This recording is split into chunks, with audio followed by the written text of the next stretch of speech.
Reka nongere mbasuhuza abakunzi ba East African Daily turi kumwe nonaha ndabashuhuje rero maze gucekinga in Olivia Patrick nibo mbona muri live chat nonaha amasaha wavuga guti yaraducanze yaranshanze birababaje Patrick ko nashobora kuguha igisubizo igisubizo kiri concrete ariko nyagasani izabibamo. Hanyuma rero reka mbabwire bimwe mu byo tugiye kuganiraho nonaha. Mwari muzi ko i Luanda muri Angola hari habereye inama y'abayikuru b'ibihugu, nta nubwo ari n'abakuru b'ibihugu, biriya bice biriya bintu nabyita amashyirahamwe cyangwa se buriya buryo Afurika yigabanyijemo, si na Afurika gusa nako ibihugu byo muri Afurika byigabanyije mu bice bitandukanye bihuriye ku nyungu zabyo. Navuga EAC, navuga SADEC, ECOWAS, CEAC, navuga ari ECOWAS, EAC ndetse na ICGLR. Byose rero byahuriye i Luanda, ndetse African Union nayo yari yabaye invite, nta nubwo no kwa invite gusa ahubwo ni mu nshingano zayo, kuko byabiri muri cadre y'umunama y'umutekano wa African Union. Murebye bahahuriye biraza kusobanuka bibereke ko iyo nama nyine yari follow up, yari gukurikira izindi zari zarahabaye. Ndaza kwigarukaho mu kanya, ariko mbere yuko ngaruka kuri iyi nama, Burundi hagaragaye abasirikare, abantu bameze nk'abarebel bagaragaye ngo mu Cibitoke, ku buryo ngo byateje urwikekwe ndetse n'icyoba. Ariko ibyo byanditswe n'u Rwanda yuko byateje icyoba, ni ukuvuga ngo niba usanze u Rwanda rubyanditse barufite iyindi agenda iri inyuma yabyo. Ibyo rero bikaba byatuma tudahita tuvuga yuko ntitwahita tuvuga yuko yenda uko babyanditse ariko bimeze, ariko icyangombwa ni ukumenya ko hari abasirikare bahagaragaye batari aba Burundi, kandi utavuga ko yenda bifuza ineza. Ese umugani, niba Uburundi budeployinze muri Uvira, niba Uburundi bufite za operation hamwe na FARDC, aba basirikare bandi bagaragara bavuye mu za Cibitoke n'abahe? Ese nta ruhare rw'u Rwanda rwaba rurimo? Aho yenda nabwo muraza kuvuga namwe uko mubibona, ariko jewe ntabwo nabashira amakenga. Hanyuma hari inkuru y'igihe.com ndetse ikaba yanasohotse muri New Times, nakumbabare ntaga New York Times, New Times Rwanda. Iyo nkuru iravuga ko ngo abadepite b'Abanyamerika basuye u Rwanda. Ukuri nuko nta badepite b'Abanyamerika basuye u Rwanda. Ibyo biri mu kinyamakuru cyitwa Igihe. Ese murashaka kumbwira ko Igihe cyabivuze kibizi neza ko, cyangwa kibeshye kitazi abaje mu Rwanda bari bo naho bari baturutse? Ikinyamakuru Igihe ni ikinyamakuru cya leta. New Times nayo ikinyamakuru cya leta cyita cyandika ko abadepite ba European Union b'i Burayi basuye u Rwanda. Uko niko kuri. Ukuri nuko abadepite ba European Union baje mu Rwanda bakabonana na ministre mukuru Gifobagane cyungirije Ngirente. Of course murabizi ko Kagame yagiye Seychelles, ntabwo bafite chance yo kumubona. Ariko ngiye ikibazo mfite ntabwo ari ukubera ko yenda Kagame adahari cyangwa se bahuye na Ngirente. Ikibazo ni uburyo New Times yandika ngo European Union ngo abadepite baje mu Rwanda, yandika mu Cyongereza kuko ifite abantu bari buze kubisoma, targeted audience, abantu bazi bari buze kubisoma, n'abambassadeur, n'aba professeur bo kuri ma university yahariye mu Rwanda, n'aba tourist cyangwa se abatouriste ba mukerarugendo, bo bazi neza uwo bari kwandikira n'uwo bashaka ko yumva biri.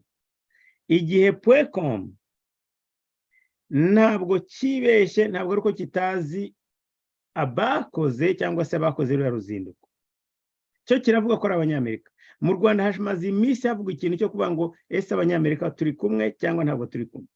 U Rwanda nka guverinoma amaze iminsi bashaka kwerekana yuko bari kumwe na Amerika. None bahise bandika bavuga ngo Amerika turi ngo y'abadepite b'Abanyamerika baje mu Rwanda. Barabizi neza. Ntabwo iriya nkuru ishobora kwirirwaho umunsi wose batarayikosora, batazi neza ko kiriya ari ikinyoma. Ahubwo nuko umugambi wabo nuwo kubwira Abanyarwanda, nuwo kubwira Abanyarwanda basoma Ikinyarwanda, kubabeshya yuko Amerika yohereje intumwa zayo mu Rwanda kubera ko bagishyigikiye u Rwanda, kubera ko bari kumwe muri byose ndetse no muri ziriya ntambara bateje muri Kongo. Nkivuga ku ntambara zo muri Kongo, uyu munsi naze nkurikirana amakuru ya ONU aho bavugaga bati nubwo hamaze igihe gitoya cy'amezi runaka hari agahenge, ariko umutekano wo urakomeza kugenda ugiwandabaga. Ntabwo ari ibyanjye, ntabwo ari ubushakashatsi bwanjye, ntabwo ari source zanjye, ni ikinyamakuru cya ONU. Kubera ko tuzi exactement uko bizagenda, kubera ko tuzi aho ibintu bigana, kuko tuzi ko umutekano udashobora kugaruka hariya mu karere. Narabisubiyemo inshuro nyinshi, reka nongere mbigarukeho. Kagame nta yindi shu afite, nubwo yashaka amahoro, kubeshya nako amahoro ko amahoro ntazi kuyatanga, ariko nta yindi shu afite kubera ko azi neza ko ni hahandi hari ibintu byinshi bitazigera bisubira uko byahoze. Birimo ubukungu bw'igihugu, birimo za aide zivuye hirya no hino, kuko agiye kwiyongeza manda ya 24 mu mutima we, mu mutwe we niko abizi. Ibyo bintu bitegeweho n'isi yose. Cash niyi ngirimo yinjira ubu ngubu izaba yafunze, bazabayinize. So ibyo rero bikaba azi neza ko ni hahandi, aho kugira ngo bazi bamfate mu karugondi hene aha mu Rwanda, ahubwo ndahitamo yuko ngenda ngateza akavuyo hariya muri Kongo, noneho nkazaza gushakwa bamfata nk'umuntu umwe mu bantu bashobora gushakira amahoro kariya gace, kubera ko nzaba ndi involved. Nta buryo bavuga ngo barakora ibintu batanshyizemo, kubera ko nzaba ndimo ukuguru kwanjye kuzakurimo. Bazambaza bati urashaka ko tubigenza gute, twabikora gute? So ibyo Kagame arabizi kandi niyo nzira arimo kuganamo. Donc aravuga ati ngiye kohereza ingabo muri Kongo, ONU izavuga ati muganire mushake solution y'ibibazo bibareba mwembi, Kongo n'u Rwanda. Ibyo nibyo we ni hariho yerekera. Of course icyo atarimo kumenya nuko strategy yakoresheje kera zitarimo zikora, kandi barabibona. Yaba ari nko hambere, ubu ngubu bafite 6 n'izo yagiye ari codinga mbere. Byo ntabwo bigihari, ariko we ntabwo ariko abyumva. So kuri iyi nkuru rero ya New York Times ndetse n'igihe, ntabwo ari mistake, ntabwo ari ikosa ryakozwe, n'igihe, ahubwo ni audience bariho batagetinga zitandukanye. Donc igihe kirimo kiratagetinga, kirandikira aba tourists, abanyamahanga, aba ambassadeur, aba intellectuals, abantu bavuga Icyongereza, ba mukerarugendo n'abandi. Hanyuma igihe cyo kirimo kirabwira rubanda rwa giseseka bashaka kuba misleading, bababwira bati turi kumwe. Iyi nkuru ntabwo nyigarukaho, ariko muyifateho note ndayifite nayisevinze abadepite b'abanyamerika yiriweho hariya kuri babisubiyemo inshuro zirenze imwe ni Times ikavuga ibindi icyo reka tukepure iyi Burundi nayo ntabwo nshaka kuyitindaho kuko ngenda ndakeka u Rwanda ruri inyuma yayo niyo conclusion nshobora gukora aba rebelle barimo bagaragara muri ibyo bice narababwiye ko hari attempt ya coup mu Burundi sinzi ko nabyita attempt icyo gihe mbangira njyanye kure cyane ariko hari uko kugerageza u Rwanda rurashaka akavuye mu Burundi byanze bikunze ku giciro icyo ari cyo cyose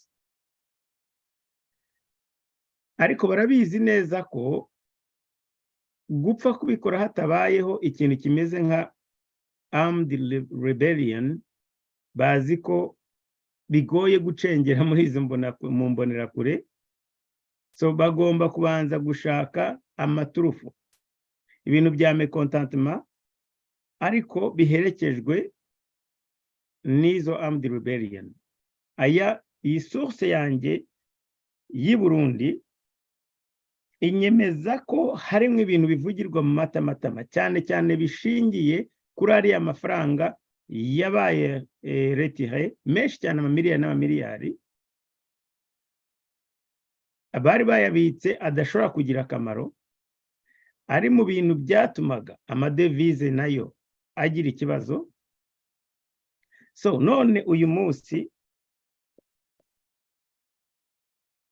icyo kintu mu gihe gihari hariyo manungu niko mu bantu bafite ekonomi mu maboko hariya muri Burundi so habayeho ikintu kijya gusana armed rebellion ikintu kimeze nk'ingabo batazi aho ziturutse mu Burundi Rwanda yari maze iminsi ivuga ko Burundi bufite deployment cyangwa se bufite ingabo muri Uvira so noneho kumbwira rero ngo bari abantu umugani bashoboye baparvenir kujya baparvenir kujya hariya muri Cibitoke nta influence y'u Rwanda ihari nabyo bizaba bigoye kugira ngo mubyemeze anyways reka rero ibi by'u Burundi tuzabikurikirana icyo nzi cyo nuko u Rwanda ruzaguma rufite ukuboko muri ibi bintu ntimuzashakira ahandi muzashakire kure so iyi ni inkuru nzagarukaho mu minsi iri imbere hari inkuru ndimo gukurikirana ya Kongo ndumva nzayigira inkuru nyamukuru ejo iyi ni inkuru ivuga yuko Kigali irimo irashakisha inzira z'akavuyo gakomeye cyane muri ino minsi ya mbere muri ino minsi nako mu kwezi kwa karindwi ya mbere y'ukwezi kwa karindwi vuba cyane uburyo bashaka aka kavuyo ngo barashaka gukoresha conflit hagati ngo bashaka kuzana conflit hagati ya former president Kabila na Tshisekedi camps ze uko ari ebyiri ni nyuma gatoya yaho naho byanumvikanye ko president Tshisekedi avuga ati nta muntu nzatinya uwo ari we wese igihe umutekano w'igihugu uzaba uri at stake so iyi nkuru ndiho ndayitohoza nshobora kuzayibagarukiraho ejo reka rero mbagarukire ku myanzuro y'inama yabereye i Luanda ariko muri iyi myanzuro nizere ko mutari y'umunyu mwumvise composition yayo namwe mwahita mumenya ko hari byinshi yenda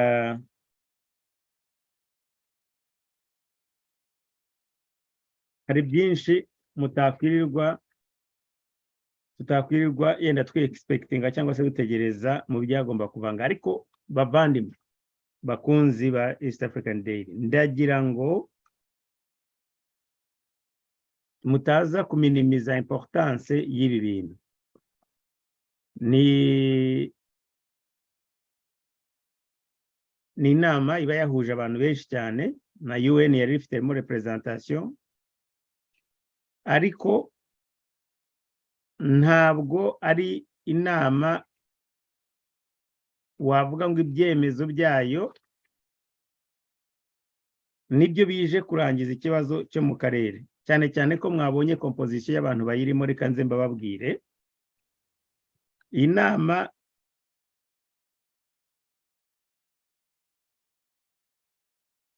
ngo ni invitation yaturutse no kuri Musa Faki Mahamat. Dushatse twagarukira aho ngaho ntitwirwe tujya kure, kuko niba ari we wayitumije,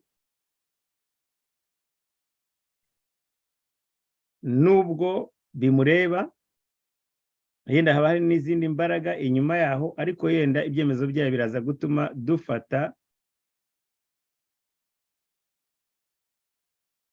biraza gutuma mwamenya niba koko ariyo guha ubusehaye cyangwa note. So abayitabiriye rero harimo ibihugu byibumbiye muri iyi miryango ya EAC, ariyo East African Community, SCCAS, SADEC ndetse na ICGLR. Urumva ko ni ibihugu byo muri Afrika byuje muri ibyo bice uko ari 4. Banavuga ko iyo nama yitabiriwe na Perezida Joao Manuel Lorenzo, bavuze ko ari muri capacity nka chairperson wa ICGLR. Of course, President Tshisekedi Evariste Ndayishimiye nk'umukuru wa EAC, ndetse na Ali Bongo wo muri Gabo, akaba ari nawe ukuriye iriya SCCAS, anzariya bya ekonomi yo muri Centrafrique. Dr. Emerson Mnangagwa akaba ari perezida wa Zimbabwe, ariko akaba yaje muri capacity y'umuntu ukuriye peace and security muri African Union. Hajemo na Dr. Nangolo Mbumba, akaba vice president wa Namibia, we akaba ari chairperson wa SADC organ and politics, na Gifobagane Biruta nawe bamuvuzemo ngo yahagarariye Kagame. Uhuru Kenyatta nawe yagaragayemo. Ifoto mwayibonye aha ngaha kuri thumbnail cyangwa ku mafoto y'ikiganiro. EAC Secretary General Peter Matuki nawe yararimo, n'abandi badafite ranks nini cyane b'ambassadeur, ariko hakaba harimo n'undi wahagarariye uwitwa Parfait Onanga Anyanga, wari uhagarariye Secretary General Antonio Guterres. So natangiye mbabwira ko iyi nama jewe nibaza ko namwe mutari y'umunyu mutegereje ibyayibayemo. Nari nzi ko, ariko si ukuvuga ngo jewe ngo ibyo nabonye uyu munsi byari ari byo yenda nari ntegereje. Nari nzi ko havamo ikintu kiri fort kurenza icyo mbonye cyangwa se icyo nabonye hanga. Ariko ni obligation yanjye kugira ngo namwe nanjye tuyirebere hamwe. Icyambere, mu byo bumvikanye bavuze ko ibintu bimwe b'amarekomandasiyo yabaye ngo bagiye kuyadopta harimo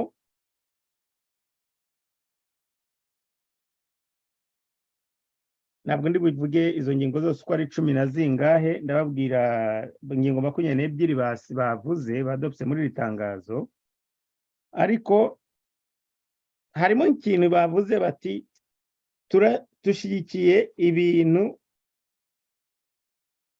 Tshisekedi na Kagame ngo commitment mu kugira ngo ikibazo kirangire banyuze mu biganiro. Murabizi ko ibyo bintu atari byo.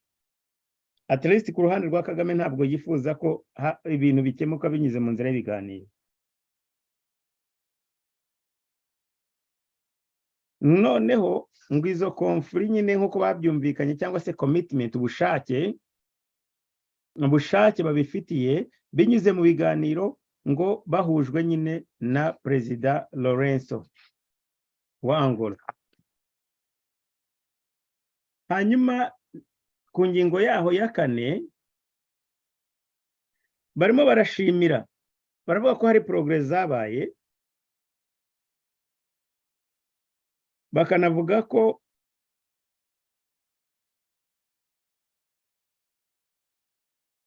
ngo barakomendinga aho ruhare rwa EAC mu kuzana amahoro muri Kongo. Aho nawe urabyumva nta kindi kintu bari kuvuga kandi nawe ari we bicaje hariya wabyandika ntabwo wajya kubangura abanenga no twebwe dushobora kubivuga ariko abandi bo ntabwo ariko babivuga mu nama twe twabinenga ariko bagiyeyo bahari baravuga bati muragerageza cyangwa se turakomendinga uruhare rwanyu.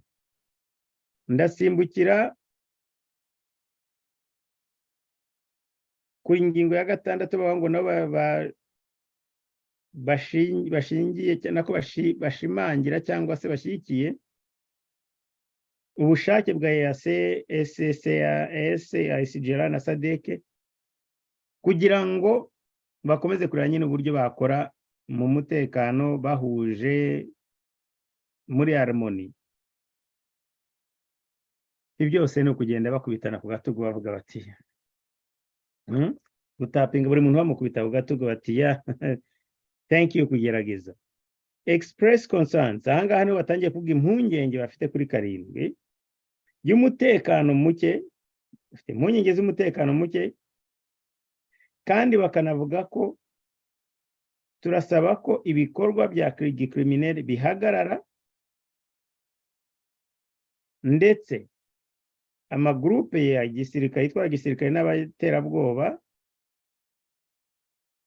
ko bagomba mbese ko bafiteho impungenge ko bikomeje kwiyongera ndetse no gufata indi ntera. Bakavuga ati turasaba rero immediate and unconditional withdrawal of all armed groups. Hariho ni contradiction. Baravuga ngo turasaba kuva mu birindiro gusubira inyuma nta mananiza. Ni nko kuvuga ngo iyo uvuze ngo unconditional ni ukuvuga ngo immediatement uvemo utavuze ngo mubanze mu mpaha mubanze mu mpe hoteli mbamo mubanze mu njyane mu kigo cyiza mubanze mu ngaburire cyangwa se mu mpe allowances mu mpembe ibi nibi.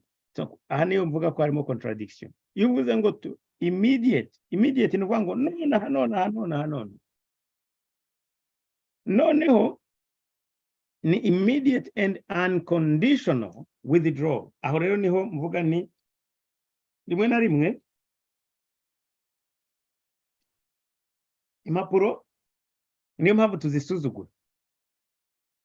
Impapuro tuzisuzugura kubera ko nk'ibi bivugwa muri iri tangazo ngo turavuze ngo we demand.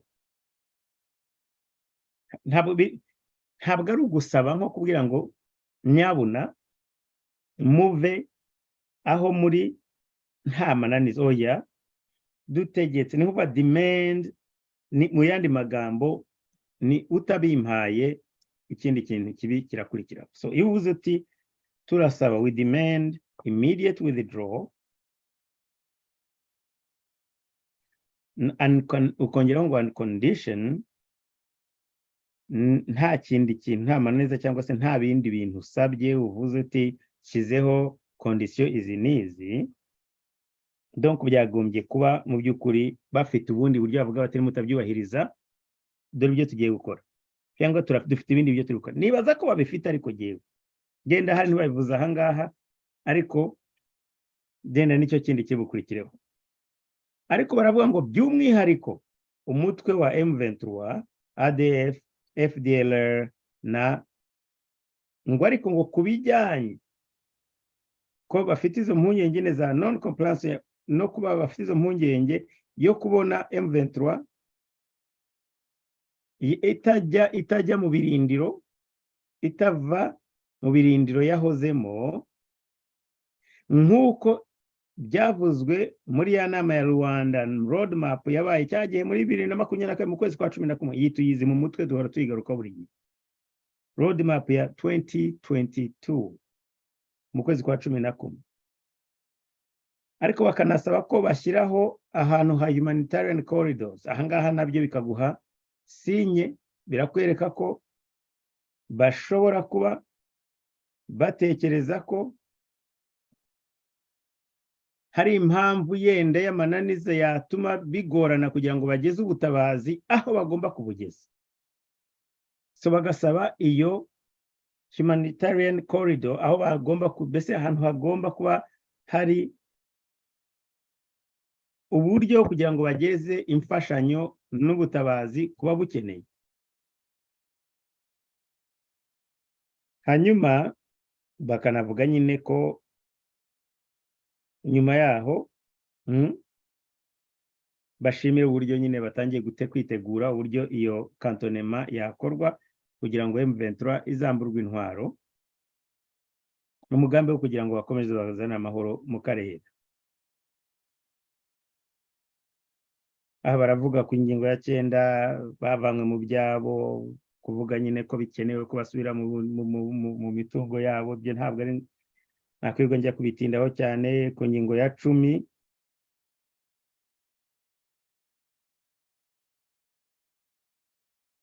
badopta rero ikintu ngo cyitwa niba ari joint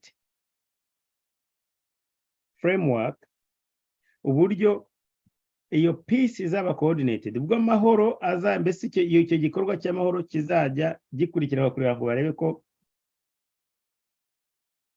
kigiye kugera cyangwa se kigiye bagiye gukora nk'ibyo biyemeje gukora.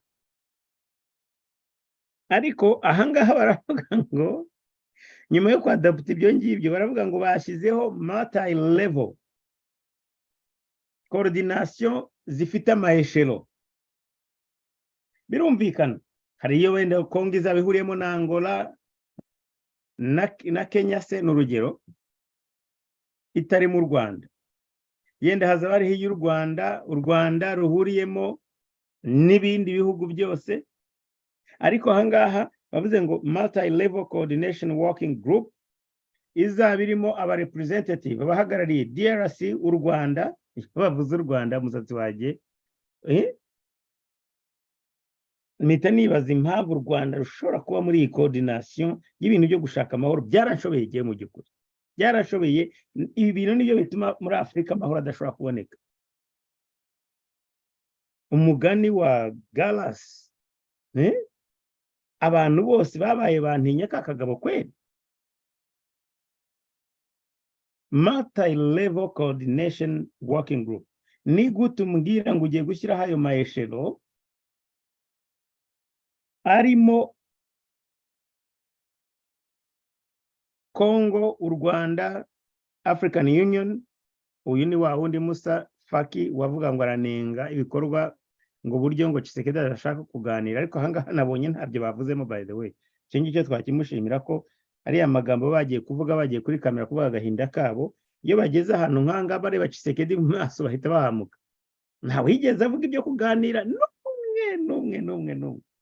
na Faki Musa Faki ejo bundi yarari kuri kamera avuga ngo waranenga ngo buryo Tshisekedi adashaka kuganira na M23.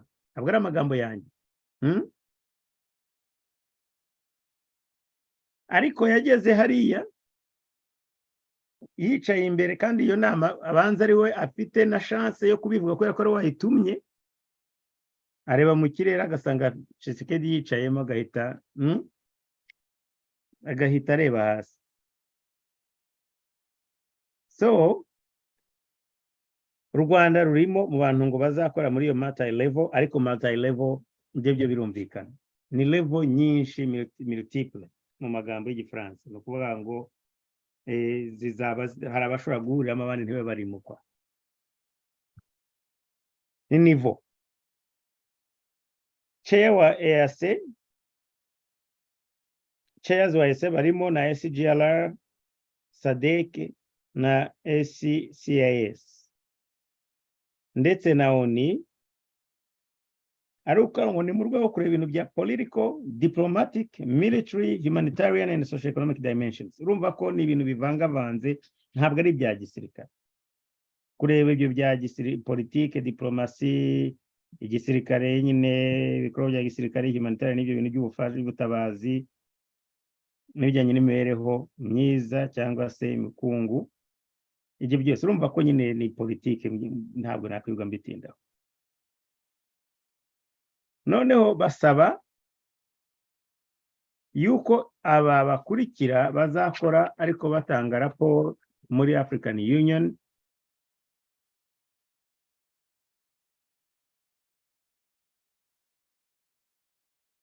ndore gatoya.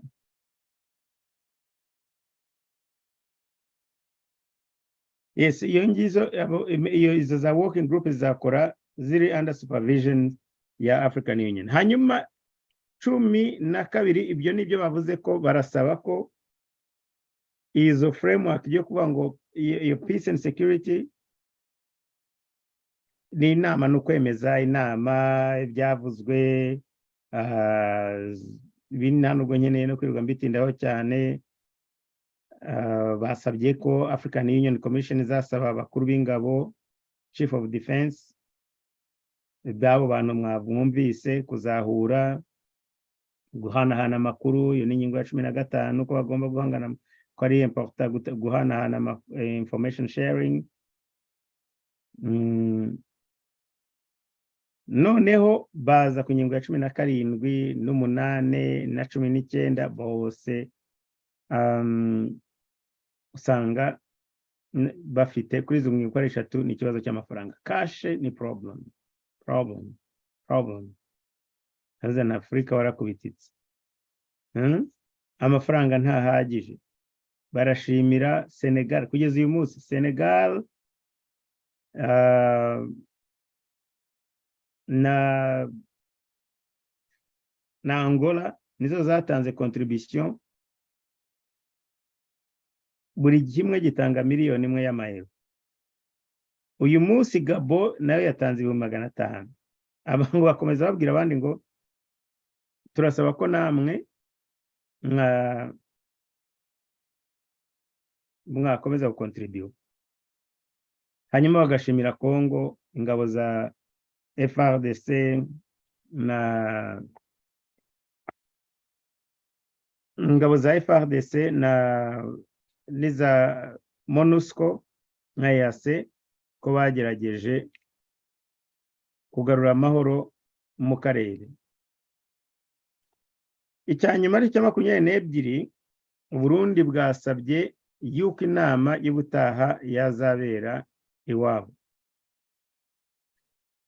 So iyo rero nibyo basabye ko bikwiye kuzabera iwabo, ntago bavuze igihe bizabera. Ngibyo ibikubiye muri ayo matangazo ya yiriya nama.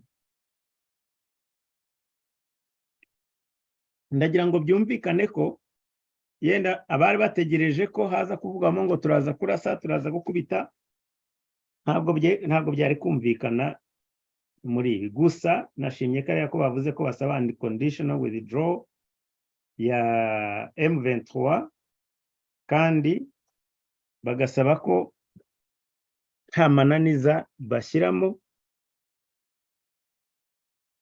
Bavuze ati by'umwihariko M23 nubwo bavuze n'ayandi magroupe. Abakora akazi kabo bazakomeza gukora akazi kabo, ariko urumva ibi bishamikiyeho badafite n'amafaranga na budget ihagije, bakomeza gusaba utwo tudolari nta kigenda.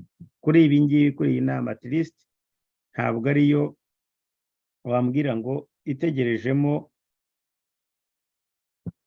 iyo agakiza k'Abanyarwanda. Hari ibintu byinshi uyu munsi ntakoze ubushakashatsi kubera ko mwansabye yuko mwakumva ibyavugiwe muri iriya raporo ya ONU kuri Congo. Nta nubwo mwansabye, ahubwo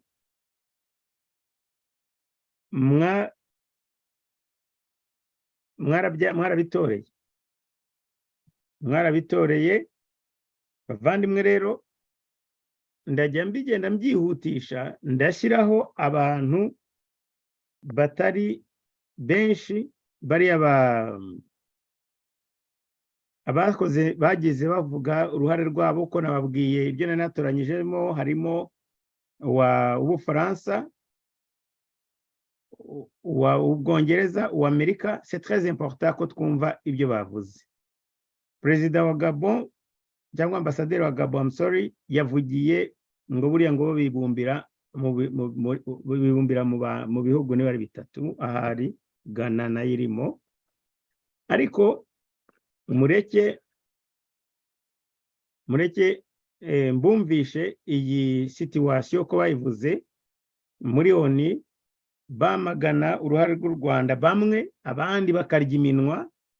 Nimumubwira ko mushaka kumva n'abandi, of course turaza kubashyira, ariko nizere ko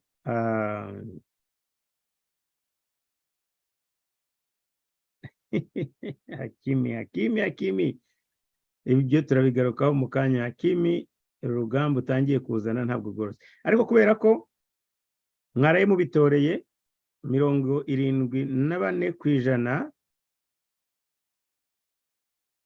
reka nze dutangire twumve iyi briefing ya UN.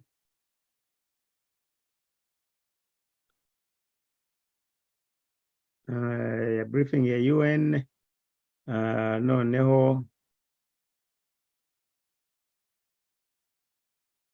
kuri situation ya Congo, mwumve, mufate note, cyangwa genda bivuga ngo take names, mumenye abantu barya. Ubwongereza buraruma buhuha, ntabwo bushaka kugira icyo buvuga. Ndagira ngo nange mubiyumviye. Iyi introduction ndayishyiraho agace gatoya, ndagenda nyihutisha kugira ngo dushobore kubageraho bose. Urabona ni amasaha hafi 2, ntabwo turi gukora amasaha 2, turashyiraho nk'iminota mikeya kugira ngo mwumve ziriya intervention z'abari ambassadeur bagize, cyane cyane bashobora kubagira uruhare mu kubwira Kagame ngo ahindure umuvuno.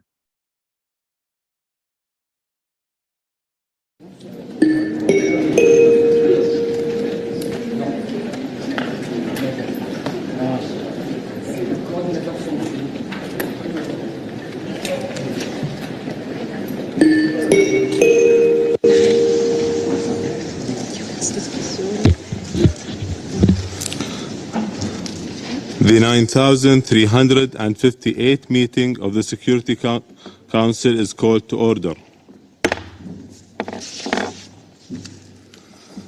The provisional agenda of this meeting is the situation concerning the Democratic Republic of the Congo. The agenda is adopted.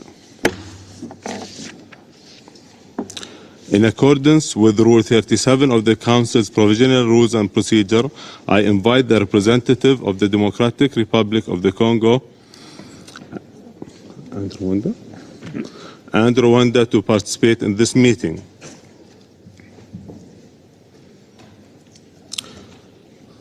It is so decided.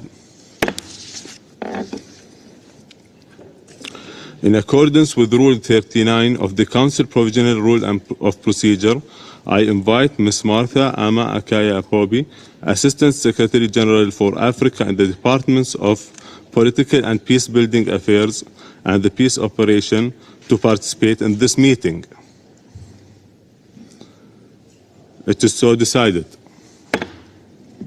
Umudamu niwe wakoze introduction ya gahunda yose namara kuvugaho dukeya ndahita. The Security Council will now begin its consideration of item 2 of the agenda.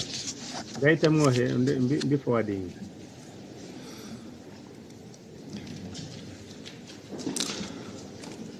I now give the floor to Ms. Martha Ama Akaya Pobi.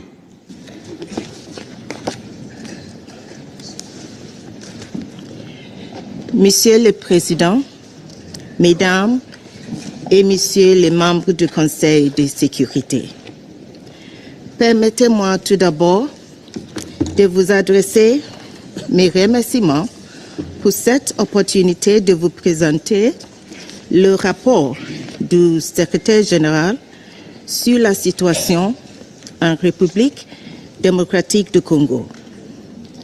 Je salue également la présence du représentant permanent de la RDC et du représentant permanent du Rwanda. Over the past 3 months, the security situation in Eastern DRC has continued to deteriorate in Ituri and North Kivu, despite a lull in armed clashes between the M23 and the FARDC. Thus far, the ceasefire between the M23 and FARDC has relatively held and contributed to some security gains. The relative calm in Rutshuru territory, for example, has enabled more than 45,000 people from the Bishusha group to return to their homes.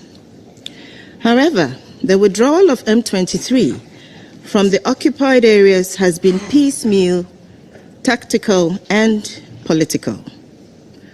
The M23 still controls a large part of the Masisi and Rutshuru territories, as well as the movement of people and goods in those areas.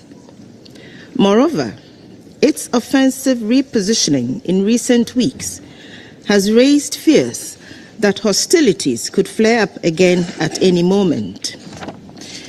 The M23 continues to create insecurity, reportedly killing at least 47 civilians in North Kivu over the recent period.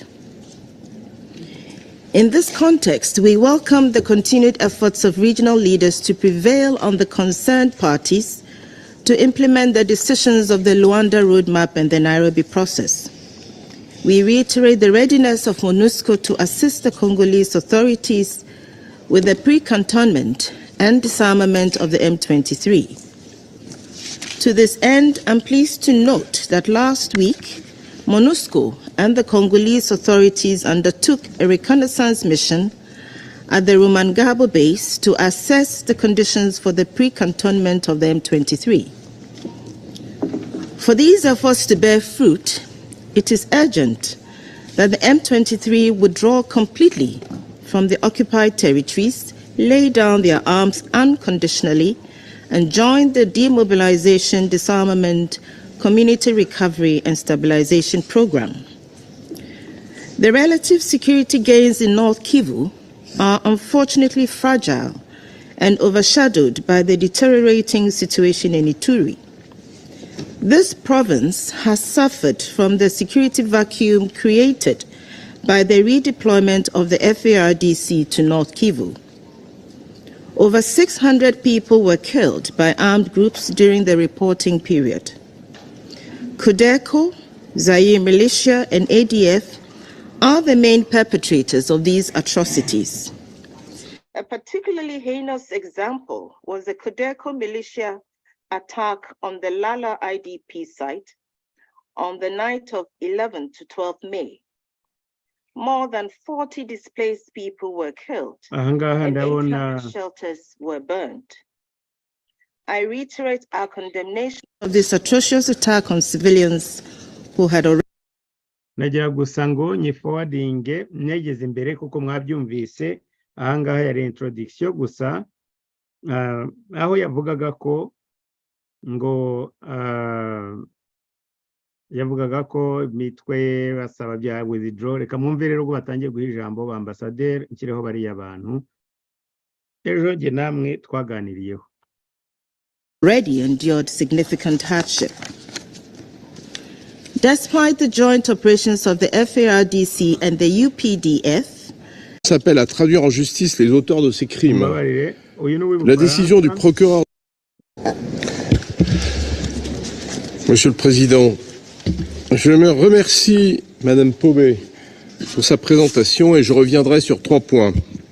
Tout d'abord, les efforts pour assurer le retrait du M23 et pour démobiliser les groupes armés doivent s'accélérer. La France condamne les multiples exactions commises par les groupes armés. Les violations des droits de l'homme et du droit international humanitaire commises notamment par le M23, les ADF, la Codeco, les FDLR ne peuvent rester impunies. La France appelle à traduire en justice les auteurs de ces crimes. La décision du procureur de la Cour pénale internationale d'examiner les faits commis au Nord Kivu est un signal important. La France condamne par ailleurs les discours de haine ciblant certaines communautés Tutsis.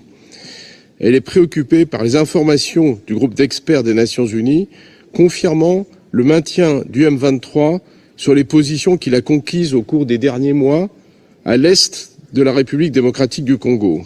Elle appelle le groupe à s'en retirer. Nous sommes également préoccupés par le soutien militaire continu du Rwanda à ce groupe armé et par la présence de soldats rwandais sur le territoire congolais. Ce soutien doit cesser.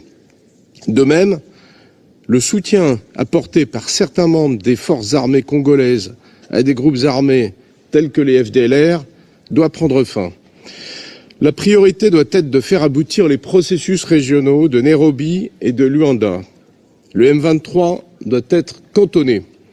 Les consultations intercongolaises doivent se poursuivre pour désarmer et démobiliser les groupes armés congolais. Les États de la région doivent démobiliser et répatrier les groupes armés étrangers. Le Conseil de sécurité s'apprête à renouveler le régime de sanctions établi par sa résolution 1533. La France appelle à ce que des mesures soient prises contre ceux qui continuent d'entraver la paix et qui commettent des exactions. Deuxièmement, le partenariat entre les Nations Unies et la République démocratique du Congo doit s'adapter aux besoins des populations. Pour répondre à la crise humanitaire, la France appelle la communauté internationale à financer le plan de réponse des Nations Unies. Cette année, l'Union européenne a déjà fourni 80 millions d'euros pour répondre aux besoins et elle a acheminé 260 tonnes de fournitures essentielles. Les autorités congolaises doivent aussi œuvrer aux côtés de la MONUSCO pour protéger les camps de déplacés. L'attaque contre le camp de Lala par la Codeco démontre l'urgence de renforcer la sécurité des populations. Il est impératif que les agences, fonds et programmes des Nations Unies renforcent leur action à mesure que la MONUSCO poursuit sa transition. Je pense au PNUD pour les actions de stabilisation, à l'UNICEF pour que chaque enfant ait accès à l'éducation, à l'ONUDC pour combattre les trafics. L'appui du Bureau de lutte contre le terrorisme doit se renforcer pour répondre à une menace régionale, comme en atteste l'attaque menée récemment par les ADF contre une école en Ouganda. Le rapport à venir du secrétaire général sur la reconfiguration de la présence des Nations Unies devra tenir compte de l'ensemble de ces défis. Nous attendons des propositions concrètes. Enfin, la France est prête à accompagner la République démocratique du Congo à l'approche des élections de décembre 2023. Elle soutient les efforts de la Commission électorale nationale indépendante pour mettre en œuvre ce processus dans les délais constitutionnels. Elle souhaite accompagner la RDC sur la voie d'élections libres. Nous encourageons un processus qui réponde aux aspirations des Congolais. la France appelle les parties prenantes à promouvoir l'inclusion et à condamner les propos haineux. Le respect des libertés publiques et l'établissement d'un espace d'expression sans entrave contribueront au déroulement d'un scrutin apaisé. Monsieur le Président, le retour à la stabilité en République démocratique du Congo nécessitera l'engagement de tous, qu'elle soit assurée de notre soutien sur le chemin de la paix. Je vous remercie. Numvise ko disikuru ye kameme yari ifite akabaraga ngenda mwavuga uti ibikorwa biratandukanye ariko n'ibihano biri mu nzira.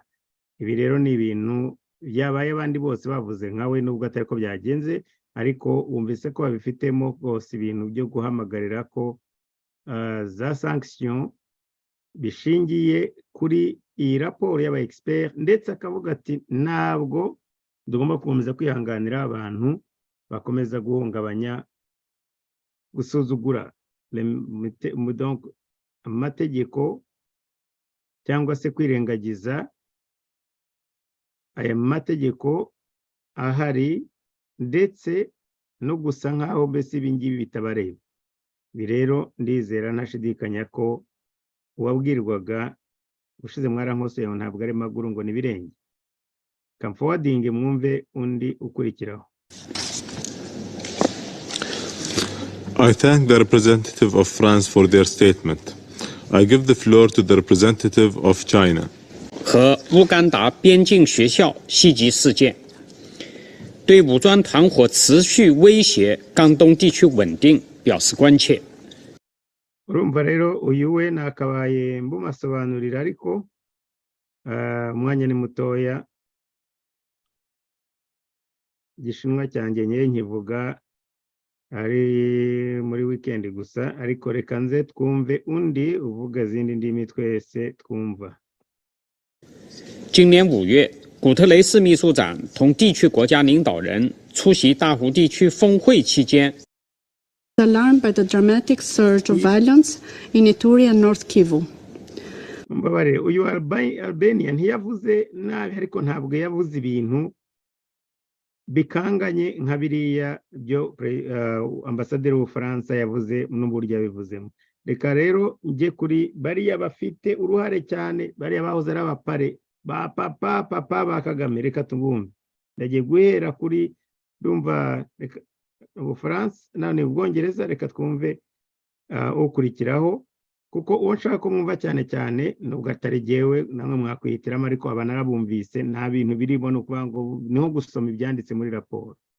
Perpetrated mainly by Codeco and ADF, which have expanded their territories, activities and deadly attacks against civilians.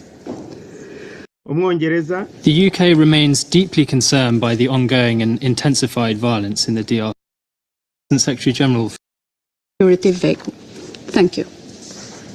I thank the representative of Albania for their statement. I give the floor to the representative of the United Kingdom. Thank you, Madam President. First of all, I thank the Assistant Secretary General for her briefing and welcome the ambassadors of the DRC and Rwanda to the Chamber. The UK remains deeply concerned by the ongoing and intensified violence in the DRC. As we've heard, the situation in Ituri is the worst it has been since 2017, with the ADF continuing to expand geographically. In North Kivu alone, 2.3 million people have been displaced by M23 and the ADF. And there is evidence that the M23 and FARDC are preparing for a military offensive. Conflict-related sexual violence is already at an unprecedented level in eastern DRC. We are also concerned by increasing weapons proliferation within communities and the dangers this poses long-term. We share the Secretary-General's concern about possible integration of armed groups into the Congolese military, which we believe should be a red line.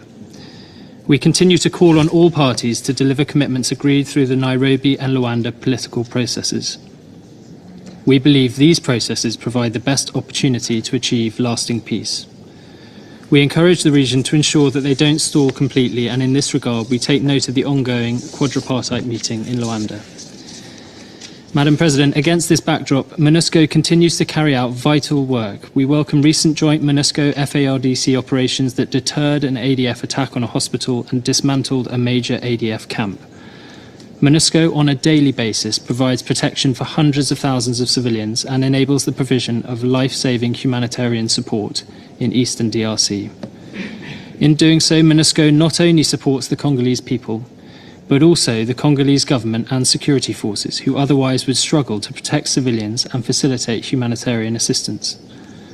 We must therefore consider carefully the implications for the civilian population in the context of the government's request for MONUSCO to withdraw. While the UN and international partners can play a supporting role, the government must be willing and able to assume its responsibilities to the civilian population. We should learn lessons from previous peacekeeping closures and make sure we don't repeat mistakes in the DRC. We welcome MONUSCO's progress on provincial strategies and we agree with a geographical approach to transition. The UK is fully committed to supporting a conditions-based withdrawal of MONUSCO, guided by key benchmarks of the Joint Transition Plan. We encourage, therefore, the government to continue engaging in serious dialogue with MONUSCO to agree a process that enables a responsible and sustainable reconfiguration of the UN presence in DRC. We look forward to receiving the Secretary-General's report on this next month. In conclusion, Madam President, I want to pay tribute to SRSG Cater and MONUSCO for their tireless efforts to help the people and government of the DRC to achieve the peace and stability that are so desperately needed. Thank you. Mugani mwarakoze no kubitorera kuko iyo ntababwira ko nta kintu yavuze ku Rwanda nta kintu yavuze kuri M23 uretse kuvuga gusa ngo ADF na M23 ngo byatumye ngo abantu ngo miliyoni zihunga nta kindi kintu yavuze na kimwe bikwereka ko aba nabo ubwabo uruhare rwabo bararuzi bazi ko bafite ni ku magi bazi ko ari ibintu badashobora kuvuga cyane cyane bireba ku Rwanda bifata ku Rwanda mwamwiyumviye ayivuzeho gusaba ngo zatumye abantu bahunga ibindi afashe igice bibiri bya gatatu byose navuga MONUSCO n'impamvu MONUSCO ifite agaciro ikwiriye no kongerwa amande nibyo atinzeho gusa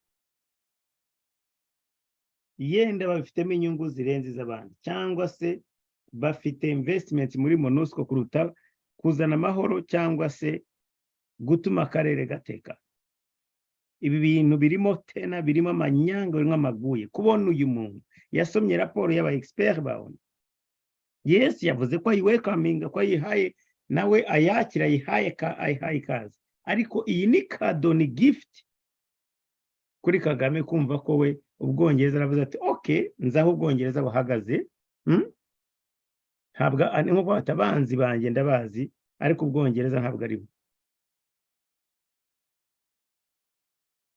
reka twumve umunyamerika yavuze neza cyane ubwo nitumara kumva umunyamerika mu nyemerere duhite dukomeza tujye kumva Kongo n'u Rwanda kuko nabyo biri interesa. I thank the representative of the United Kingdom for their statement. I give the floor to the representative of Switzerland. Merci, Madame la Présidente. Et je voudrais remercier la sous-secrétaire générale pour... Wa Switzerland mumbabarire kumutindaho na bintu byinshi yavuze yes byo gufasha za PNID amashuri n'ibindi avuga ko abana yumva bariho barira akababaro kabo raporo iravuga ibi reka twumve umunyamerika aba pour l'Afrique, Mata Amakia Fobé, de son exposé. Et je salue également la participation des représentants de la RDC et du Rwanda. Je souhaite partager le témoignage d'une habitante du village d'Ar dans l'Ituri, et je cite « Nos enfants avaient une bonne école, mais durant le conflit, tout a été détruit. » Draw following elections planned for December. Illustre pourtant le besoin que, durant cette période de transition, le gouvernement congolais doit redoubler ses efforts pour renforcer la protection de la population civile. La Suisse continuera de collaborer étroitement avec les autorités congolaises, les Nations Unies et les communautés pour assurer une transition pacifique, menant à une société pacifiée et un développement durable en RDC. Je vous remercie. I thank the representative of Switzerland for their statement. I give the floor to the representative of the United States. Thank you, Madam President. Thank you, Assistant Secretary General Pobe, for your remarks. The importance of MONUSCO to the DRC and broader region is clear. This is why the United States is concerned by the DRC government's increasing call for the mission to withdraw following elections planned for December. As we have said many times, MONUSCO cannot and should not stay in the DRC indefinitely. But there is broad consensus that the DRC government will have not met the benchmarks it agreed upon as the minimum conditions for MONUSCO's drawdown by the end of 2023. A precipitous withdrawal of MONUSCO would likely leave a security vacuum that state authorities are unable to fill, with devastating effects for the region's most vulnerable populations. Without MONUSCO, we will likely see more activity by Codeco and ISIS DRC, two armed groups that carried out shocking and brazen massacres at an internally displaced persons camp and school earlier this month. The humanitarian crisis is also worsening due to this continued violence, resulting in 1 million internally displaced persons, an appalling escalation in gender-based violence, including conflict-related sexual violence, and immense human suffering. To address such a pressing and urgent situation, the DRC and Great Lakes region need political will, a commitment to dialogue, and a willingness to make hard decisions and pursue much-needed reform. They also need MONUSCO. Fortunately, the government of the DRC has taken some important steps that will help achieve a lasting peace. We welcome the government's report to the Security Council on weapons and ammunition management. This report will provide valuable insight into the government's capacities and enable the international community to assist in the prevention of small arms trafficking and diversion. In May, a military tribunal in South Kivu province sentenced a commander of an armed group to life in prison for war crimes and crimes against humanity, including the crime of forced pregnancy. The forced pregnancy conviction was the first time a national court has convicted someone of such an offense. The UN Joint Human Rights Office provided financial and technical support to the investigation and prosecution and exemplifies how the UN, MONUSCO, and the DRC government can work together to bring justice to victims and accountability to perpetrators. These important human rights and rule of law initiatives should continue for as long as the mission is in place. But there is still work to be done and progress to be made, especially in the security sector. We are concerned by DRC Armed Forces collaboration with non-state armed groups in the East, including the UN-sanctioned FDLR. Just as we have done numerous times previously, we call on the DRC government to fully professionalize its security forces and work to end such cooperation. The United States is also concerned by the DRC Army's Reserve Corps legislation, which could allow for members of armed groups to become part of the FARDC and hamper DDR efforts. We urge the DRC to ensure that the Reserve Corps is carefully vetted and subject to demobilization, disarmament, community recovery, and stabilization program. We also call on the government to ensure accountability. The DRC government has discouraged and denounced hateful rhetoric, but I reiterate the need to call out hate speech vilifying Rwanda-phone communities and peacekeepers alike. This speech has led to arbitrary killings, mob violence, and harassment. Of course, the DRC is not solely responsible for addressing these challenges. Rwanda's continued direct support to UN-sanctioned M23 is a violation of UN Security Council resolutions and must stop. I urge other members of this council to press the government of Rwanda to withdraw its troops from the DRC and cease support to M23 immediately. As Rwanda's support to M23 demonstrates, this is a regional crisis and requires regional solutions that address the root causes of conflict. The United States supports mediation efforts led by Angola, Kenya, and the East African community, and calls on them to coordinate and deconflict their operations with MONUSCO. We are committed to ensuring MONUSCO can deliver on its mandate to protect civilians and assist the DRC government to strengthen key governance, justice, and security institutions. In order for the mission to succeed, it deserves this Council's support and that of the DRC government. The people of the DRC deserve peace. The United States stands with them in their pursuit of a better future. Thank you, Madam President. I thank the representative of the United States for their statement. I give the floor to the representative of Gabon. Merci, Madame la Présidente. aha nk'uko nababwiye mureke twihute tujyane kuri biriya bya u Rwanda na Congo, naho abandi umuse disikuru ndende ya Etazini yabanje bya MONUSCO, bose baravuga MONUSCO ko bafite ubwoba ko ishobora kuba muri Congo, bose barayishyigikira, ariko nibura we yavuze izo disikuru, nageze kuri avuga uruhare rwa Congo, ariko n'u Rwanda avuga ati bisha amategeko y'aka kanama kaoni, reka hasigaye turebe yenda umugani wanyu ikizakurikira. Reka twumve uko ambasaderi wa Congo n'uw'u Rwanda bavuze ni ku iherezo, ni nabo basoza iyi program, kuko bari batumiwe, ntabwo ari basanzwe ari participant hariya, bari batumiwe kubera ko nyine ibyo bavuga bibareba. J'ai l'honneur de faire cette déclaration au nom des A3, à savoir le Ghana, le Mozambique et mon pays, le Gabon. Je remercie la sous-secrétaire générale, Martha Pobé, pour son exposé complet. Et je salue sa contribution ainsi que celle de la MONUSCO en faveur de la paix et de la stabilité en République démocratique du Congo. Je salue également la participation à cette réunion de nos collègues représentants de la RDC et du Rwanda. Notre déclaration d'aujourd'hui portera sur la situation politique. Pour son engagement à la cause de la RDC. Merci, Madame la Présidente. Je voudrais, au seuil de mon propos, vous féliciter pour votre présidence du Conseil de sécurité tout au long de ce mois de juin 2023 et vous remercier pour l'organisation de cette réunion portant sur la situation en République démocratique du Congo. Je remercie également M. le secrétaire général de l'ONU, son Excellence M. Antonio Guterres, pour son engagement à la cause de la RDC. Je salue tous les membres du Conseil de sécurité ici présents, sans oublier les 3 représentants du continent africain au sein de cet organe. Madame la Présidente, ma délégation a pris acte du rapport du secrétaire général sur la mission de l'Organisation des Nations Unies pour la stabilisation en République démocratique du Congo, document que Madame Martha Arma Akia Pobé, sous-secrétaire générale des Nations Unies pour l'Afrique, que je salue, vient de nous présenter. Permettez-moi, Madame la Présidente, de faire quelques commentaires sur les questions évoquées par ce rapport et les différentes préoccupations soulevées par le membre du Conseil.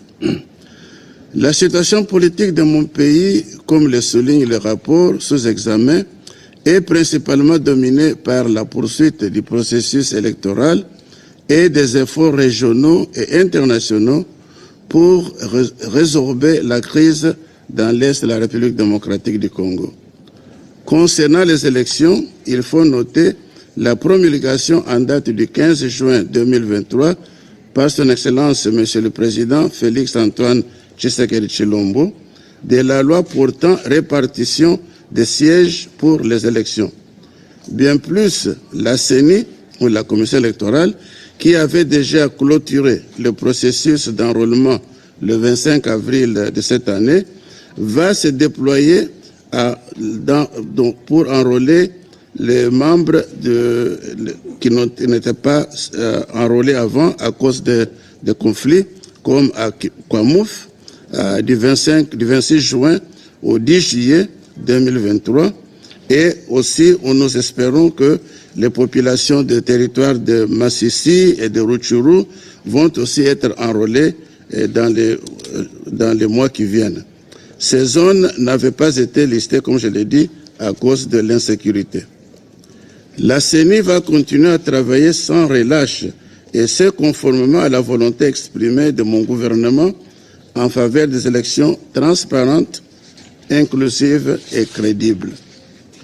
Madame la Présidente, concernant la situation sécuritaire à l'est de la République démocratique du Congo, ma délégation voudrait une fois de plus attirer l'attention du Conseil sur l'activisme et la dangerosité croissante du M23 RDF, proxy du Rwanda, des terroristes ADF affiliés à DH et la Codeco. Au-delà des massacres, des multiples violations du droit international humanitaire et des droits de la personne qu'ils perpétuent au quotidien contre les populations civiles, ces groupes terroristes s'illustrent en ciblant de plus en plus les camps de déplacés. Cela est inacceptable. La violation de l'intégrité de ces camps constitue un crime contre l'humanité. Par ailleurs, ces groupes terroristes opèrent dans les forêts et aires protégées de la RDC et qu'ils exploitent et écument. À ce titre, ils participent activement à la déforestation et donc à la réduction des capacités des forêts congolaises, pourtant essentielles pour la survie de l'humanité face aux défis des changements climatiques. Enfin, dans leur quête de financement, ces groupes terroristes qui exploitent illégalement les ressources minérales de la RDC peuvent un jour accéder à certaines matières stratégiques et dangereuses dont regorge la RDC, comme l'uranium. Nous demandons au Conseil, pour ces trois raisons, de se joindre à la RDC pour condamner, sanctionner sans équivoque, avec plus de fermeté, ces groupes armés négatifs et terroristes. Suggérer à la RDC de négocier avec de telles entités s'avère même indécent. Que nos partenaires cessent de considérer que ce qui se déroule à l'est de la RDC n'est qu'un problème congolo-congolais. Si nous n'agissons pas en bloc collectif pour éradiquer ces groupes et traiter les causes profondes de ce conflit sans complaisance, nous payerons tous, d'une manière ou d'une autre, les prix collectifs de ce qui se développe à l'est de la RDC.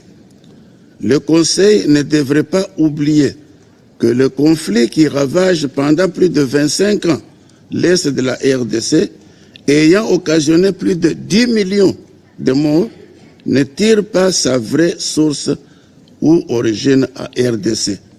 C'est un conflit exporté et ensuite transporté sur le sol congolais. Permettez-moi de revenir sur le mouvement du M23 RDF. Le M23 RDF sont versatiles. Leur tradition, c'est de ne jamais respecter les accords. On vous a parlé de l'accord de l'Angola, de Luanda de novembre 2022. Jusqu'à présent, on n'a pas respecté cet accord. Le M23 continue à occuper d'immenses territoires sur le Congo et continue à tuer les gens sans aucune correction par les pouvoirs qui auront la possibilité de le faire.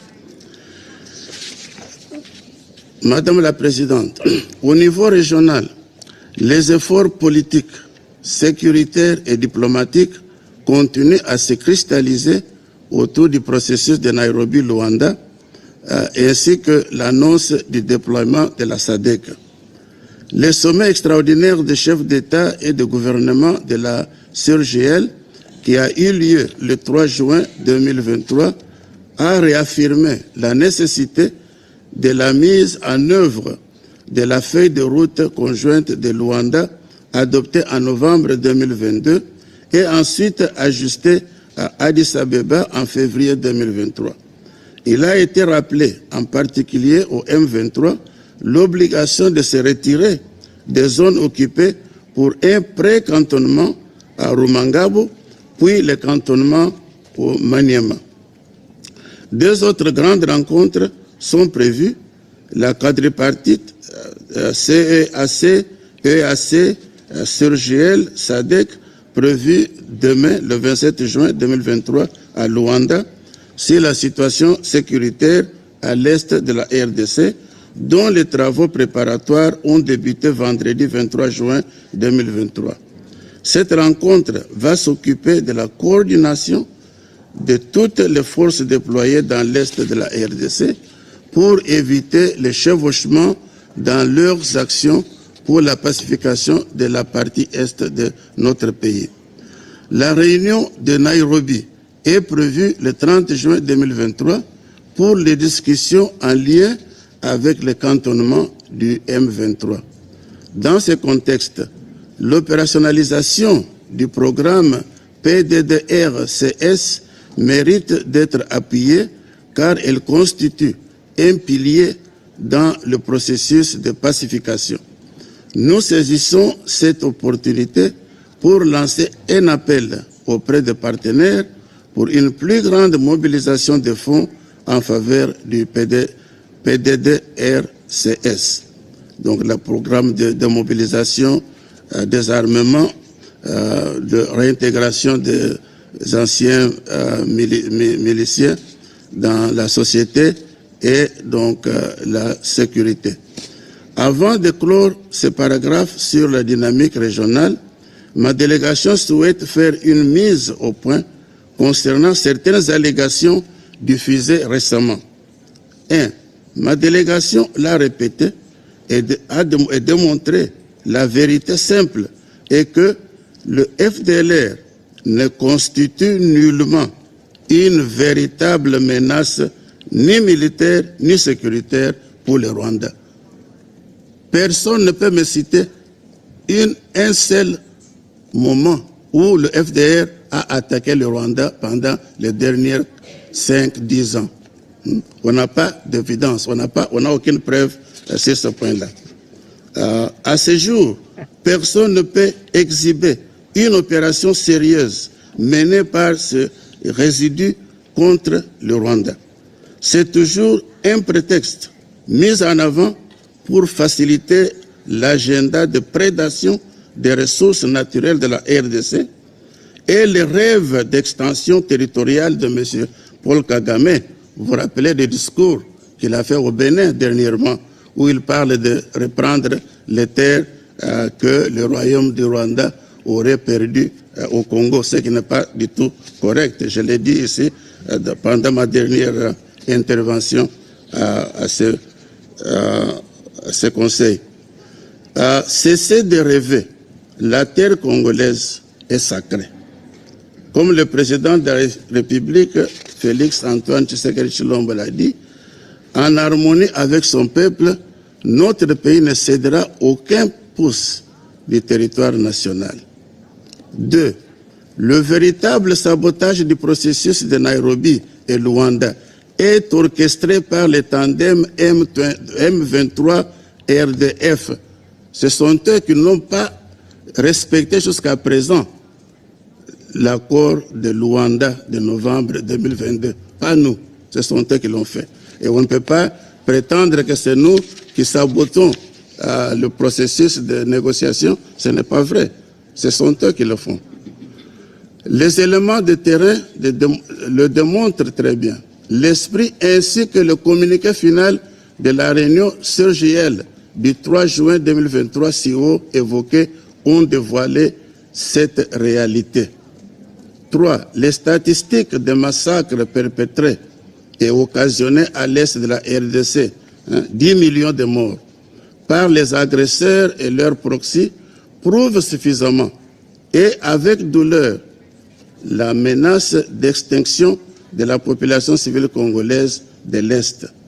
Tuer, violer, terroriser, traumatiser, chasser les populations autochtones de l'Est hors de leurs terres vers des camps de déplacés insalubres pour s'assurer ensuite de leur lente extermination.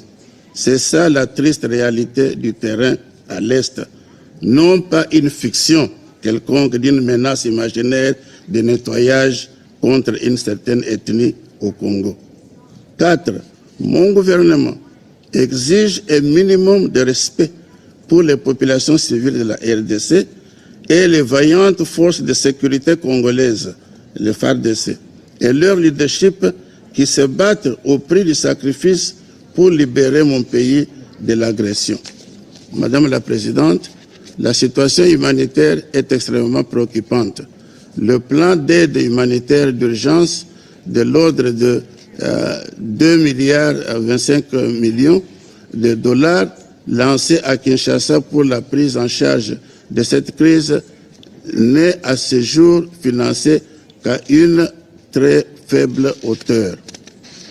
Quant au partenariat avec la MONUSCO et la stratégie de retrait, mon gouvernement continue le dialogue constructif avec la MONUSCO pour définir le plan de transition.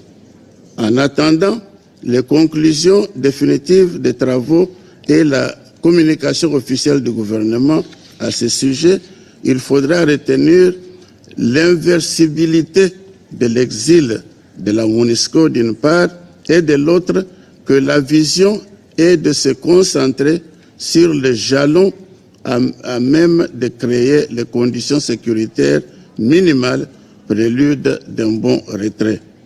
Madame la Présidente, permettez-moi, avant de conclure mon propos, de formuler quelques demandes de ma délégation au Conseil de sécurité. 1. De réaffirmer l'intangibilité des frontières de la RDC. 2. D'appuyer le processus couplé de Nairobi-Luanda et le déploiement de la SADEC. 3. De sanctionner plus vigoureusement les mouvements terroristes ADF, M23, Codeco et tous les autres. 4. D'exiger une accélération du retrait des troupes de RDF sous couvert du M23 des zones qu'ils occupent et qu'ils puissent retourner dans leur véritable pays d'origine. 5. De ne pas laisser impuni le massacre répété contre les camps de déplacés, le massacre de Kishiché, Lala, Anituri et autres. 6. D'appuyer le plaidoyer pour le financement du PDDRCS. Et 7. Des sanctions ciblées contre le M23, les officiers de la RDF qui ont traversé la frontière, les autorités rwandaises concernées, les ADF, la Codeco et leurs animateurs. Je vous remercie. I thank the representative of the Democratic Republic of the Congo for their statement. I give the floor to the representative of Rwanda.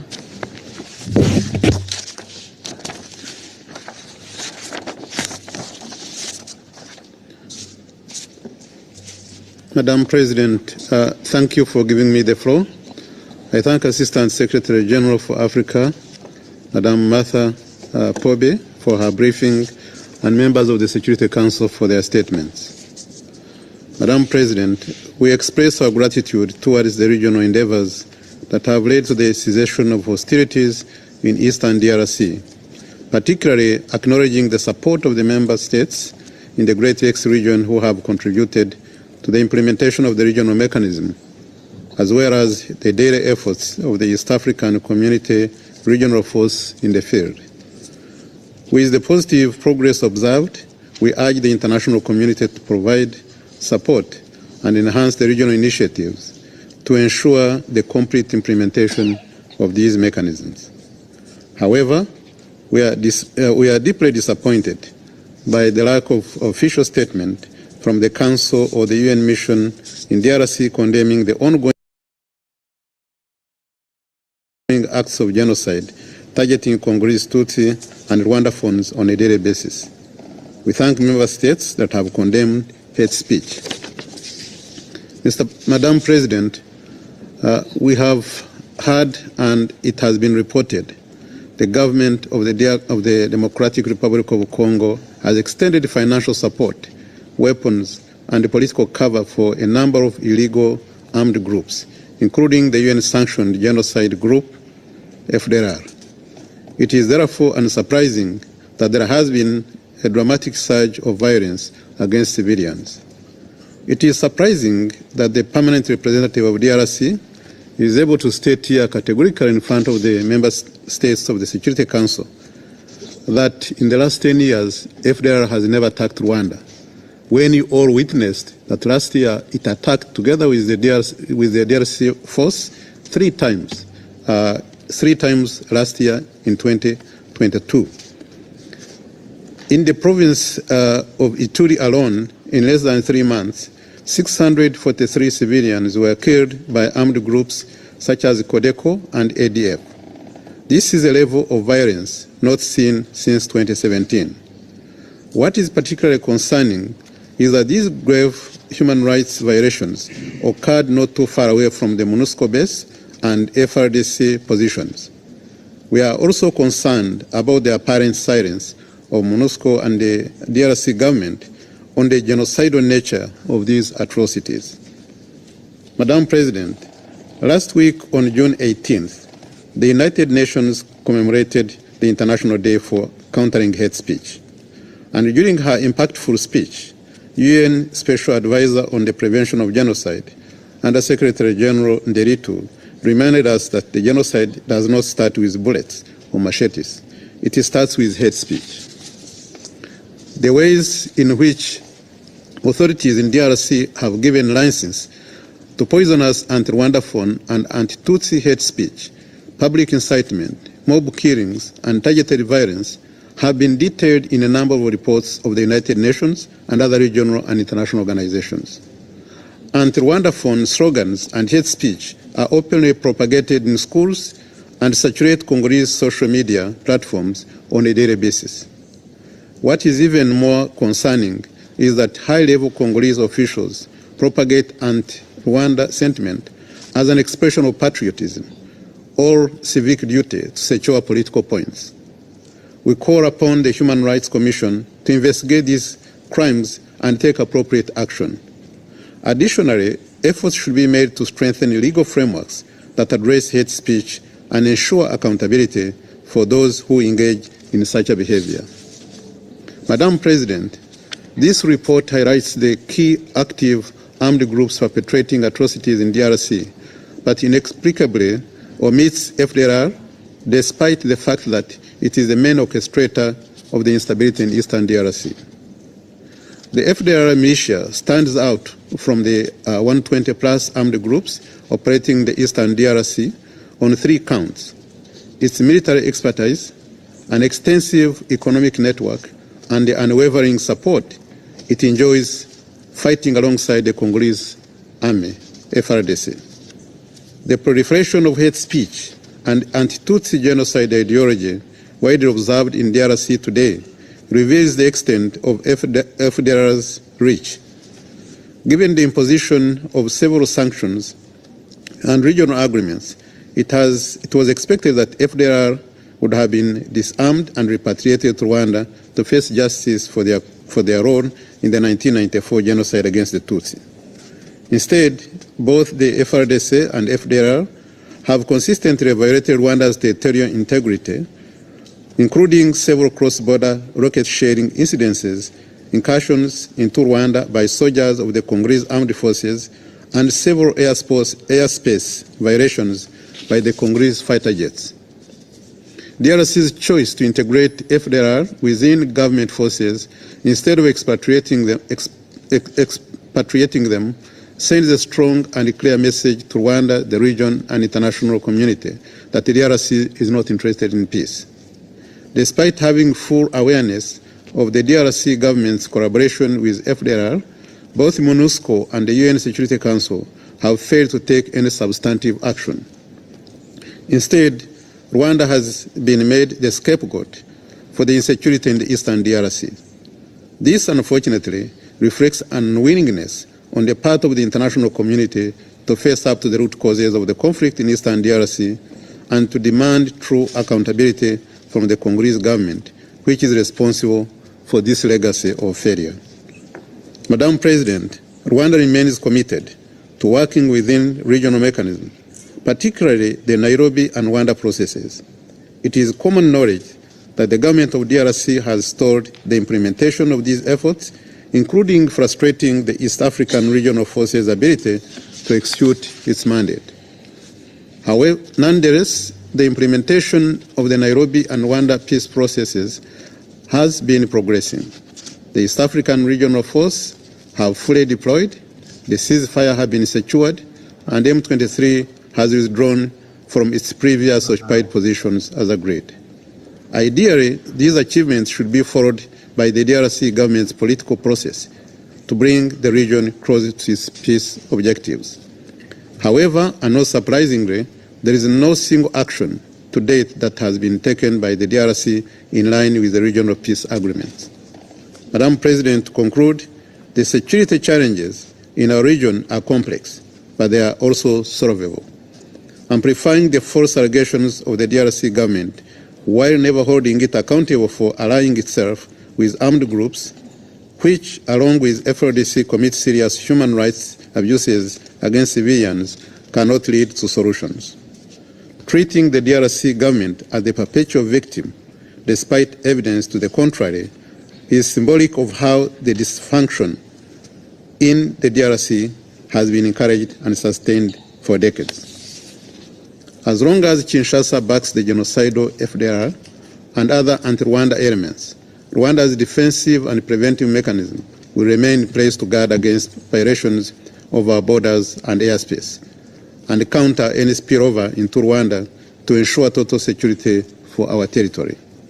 Rwanda will never allow the FDLR and their backers, directly or indirectly, to cause any harm to Rwanda or our people. We call on the international community to support ongoing Rwanda and Nairobi peace processes, which constitute our region's best chance for peace and stability. I thank you.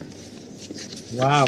I thank the representative of Rwanda for their statement. There are no more names inscribed on the list of speakers.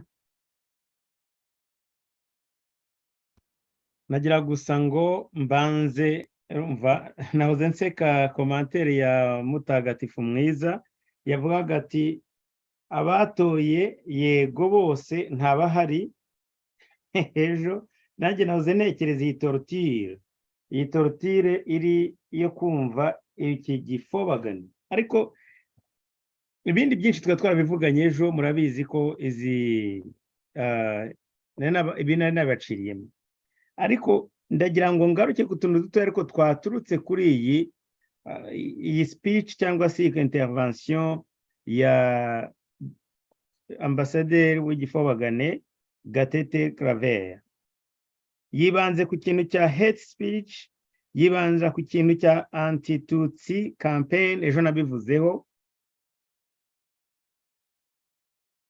Avuze ati M23 has withdrawn, yongeye nakoze kimwe nka bya bindi ngirente yakoze ejo bundi, ati yavuye muri position zayo nk'uko babitegetse. Ariko reka tuvuge gatoya kuri kiriya kintu cya hate speech na anti-Tutsi campaign. Nahoze ntekereza mu mwanya ndavuga ntariko nka buriya turamutse yabaye Kagame atarigeze kuvuga nkariya jambo ryitwa ibifobagane, atarigeze kuvuga ibigarasha, atarigeze gutuka abanyarwanda ko ari spineless, noneho akaba atarigeze abikoza mu kanwa na rimwe, bikumvikana mu magambo bwa mbere bivuzwe na Tshisekedi, bivuzwe na Faci, bivuzwe n'abakongomani barigoma bakavuga bati abanyarwanda ni ibifobagane, bakavuga bati abanyarwanda ni ibigarasha, ni ba spineless. Ndagira ngo mwebwe mumbwire cyangwa mwe kumbwira ntimubyandike ariko mubitekereze, mumbwire nako ntimumbwire, ubwo ndavuga ni muri cadre yo kuvuga mu bitekereze cyangwa se mubyiyumvishe mwebwe, amaraporo abamaze kwandikwa muri African Union, amaraporo abamaze kwandikwa muri European Union, muri UN, muri Amerika, tuvuye abakongomani akaba ari abantu ba mbere bazanye iyo mvugo yitwa igifobagane, bakavuga ati abanyarwanda muri bifobagane, abatutsi muri bifobagane, muri nibigarasha, muri spineless. Bakaba bijaratangiriye muri Congo. S'il vous plaît, mufata amasegonda make mu bitekerezo, mutekereza amaraporo abamaze kwandikwa n'ibirego ukuntu babingana mu mahanga, barangiza Gatete akaza kavuga ubusa ngo anti-Tutsi hate speech. Ni ibiki bidenigra kurenza ibintu umukuru w'igihugu? Ese umukuru w'igihugu wanyu niba aje akavuga ati mwaba muri bifobagane mwese hatabuzemo n'umuto, urarega abanyekongo ibyo batwita byose baramaze, niyo uhagarariye igihugu yadushyize kuri standard yo kuri ya rwego. Donc hariya niho hantu wewe uraba utaduhaye icyubahiro ugavuga ugasaba abanyekongo ngo nibaduhe icyubahiro. Harusoni warangiza abatutsi bo rero noneho baravuze ngo bagiye kuyavugira abatutsi aho batuye hose. Ni Burundi buriya bazabivuga kandi barabivuze muri 2015. Ntabwo ari ikintu kibi baramutse bavugiye, ariko noneho ni nka kuvuga ati ni njyewe ufite license, ni njyewe ufite license yo kwica umututsi, nta wundi muntu, nta mubembe, nta muhunde, nta mutembo nshaka ko azamukora, ni njyewe jyenyine gusa. Nihagira umufurero umukoraho nzavuza induru, nzatabaza, abatutsi barashize, nimba mbiyiciye ntabwo icyo ngicyo ari ikibazo. Bavandimwe, umva, jewe ibi bintu tujye dufata, tujye tugerageza kameme gushyira hamwe nk'abanyarwanda, twe kujya twemera double standard. Niba uje ukadutukira imbere ya television ya miliyoni 10 n'iziri hanze z'abanyarwanda, ukatugira ibibabi bifobagana bigarasha, ibi spineless, abantu batagira spine, bifobagana ibinyarwanda. Wowe ukaba ufite icyo kibari cyo kubivuga, umukongomani we ubifashe kuri audio ahangaha akavuga ati abanyarwanda ni nyoka, ukamutuka, cyangwa akavuga nk'ibyo ati mutusi ni nyoka, abivuze kuri audio imwe iri bugere ku bantu bangahe? Yenda 30, cyangwa se group WhatsApp yariho, cyangwa se 2,000. Do I think ko ari byiza? Of course not. Do I think yuko Kagame ari mu mbere ugomba kubanza gutanga urugero mbere yuko ajya gutuka abanyekongo? Yes, 100%. Uvuge ngo abanyekongo baravuga ngo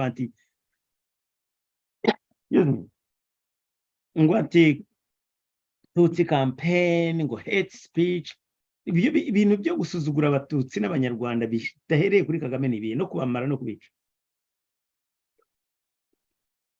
So yewe ngiki kiganiro cyanyu cy'uyu munsi, Kagame na ceceke nafunge kinwa, niwe wazanye ibi byo kudusuzuguza. Niba twita inzoka, batwite ikintu icyo ari cyo cyose, nta gaciro yaduhesheje, muzareke badufata uko bashaka kugeza igihe natwe ubwacu twahagurutse tukiyerekana mu bundi buryo. Mwanyemereye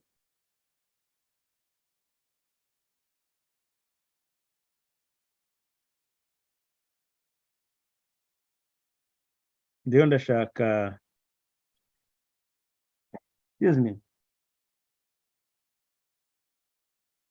bigenze bite ko mbona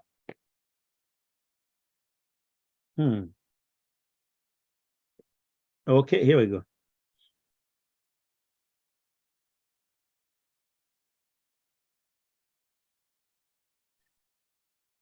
Well.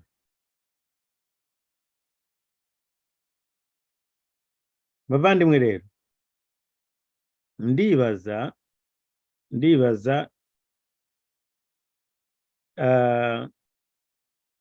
okay, ndibaza ikiganiro cyacu twagisoreza ibaye hafi isaa 7. Reka mbabwire twumvikane ikintu kimwe. Abagiye kuza nonaha muri iki kiganiro, excuse me,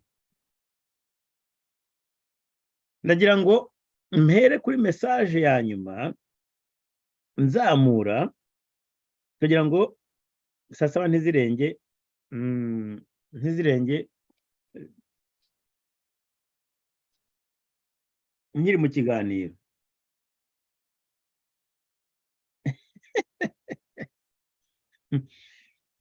Kampere kuri iyi message, kuri izi message yenda zije nyuma,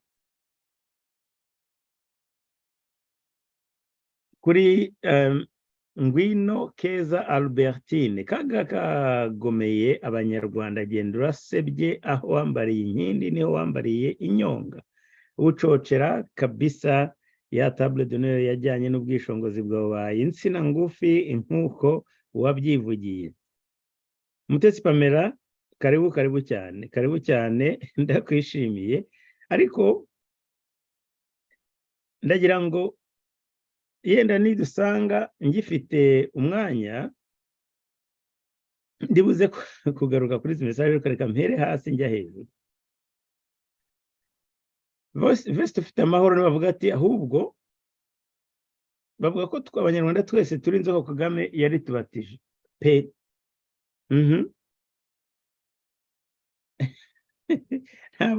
ntabwo ndiyo ndareba uyu muntu witwa Inshuti avuga ngo dusebye u Rwanda ariko ngo turishwa ngo tuzapfa tuvuga. Nibaza niba koko yemera yuko Kagame hari uruhare rwe ruhari mu kudusebya no kudusebesha imbere y'amahanga. Ariko nkunze uyu muvugo wa Ngwino Keza Albertine kaga kagomeye abanyarwanda genda urasebye aho wambariye inkindi niho wambariye inyongo bucocera kabisa ya table d'honneur ijyanye n'ubwishongozi bwawe insina ngufi nkuko babyivugiye. Tekereza uyu nguyu agiye kujya muri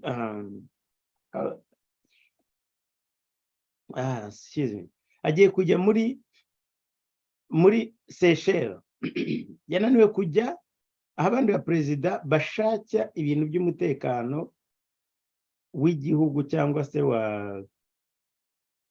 w'akarere uri ngo agiye kugenda ngo barasengwa imizinga 10 n'ingahe yo kumwakira. Seriously ugahaguruka ugahambira ngo ibyo nibyo bikujyanye.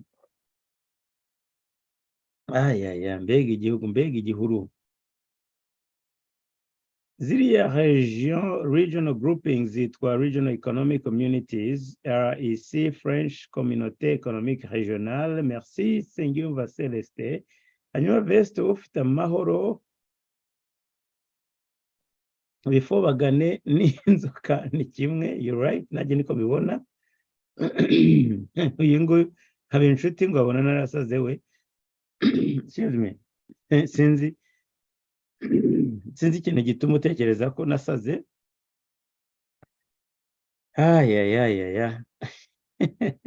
Niba ari ukwenda nsubira mu byo Kagame yavuze yenda bingira umusazi ubwo nakundi nasaze. Abantu muri hano mwagiye mukora like kugiganiro koko ziko hariho 13 gusa likes ariko urabona kuntu wabahwituye ashwida kandi maze iminsi ntakubona muri live chat karibu cyane. None ubu zamaze kwa 45 ashwida. Merci beaucoup. Ariko ujye wibuka ko muri aba bamwe badukurikiye wowe urabona 770 genda abona 3000 view abariho badukurikira live birenga ni 3 birenga. Ariko bamwe hari babandi baza guhaha nk'uyu habe inshuti ntago bategereza like ye. Ariko abandi hari abandi bo batabiha agaciro umugani wawe kubakemura ni byiza. Ariko abandi bamwe nizo bifobagane zibereye i Kigali. Urakoze cyane. Wavuga guti tugera kuri 739 shamugiri bambe nuko ndakurahiye. Hari abantu baje nyine baba supporters, hari abandi babaje guhaha ariko badafite nta kintu bashikeneye donc badashaka kudutera inkunga cyangwa se gushyigikira ibiganiro byacu. Yes ndarishikije Jean de Diatere n'igihugu wo mu Cibitoke turabarwanya nta bwoba giterwa nabo bantu umwansi ntazotera umutaru iwacu kiretse ameneye ahandi. Mukomeze mucane ku maso. Ndarishikirije Jean de Dieu kuko ndibaza ko wowe nibura wo mu Cibitoke ushobora kuba wabonye ayo makuru. Mutagatifu mwiza message yawe nayisomye irashekeje.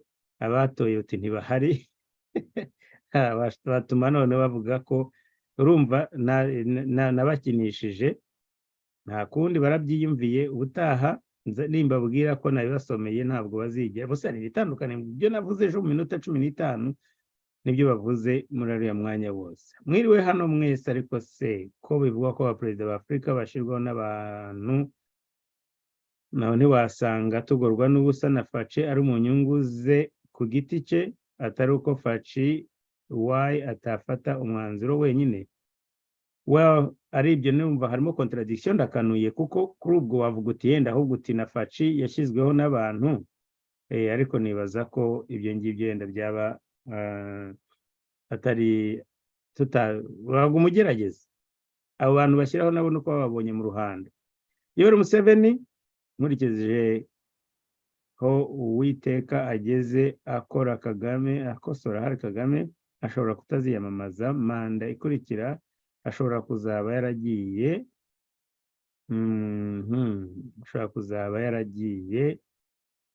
iyo abandi bajya, kuko mu gihugu ntawe utamurwaye kuva ku mwana kugera ku mukuru.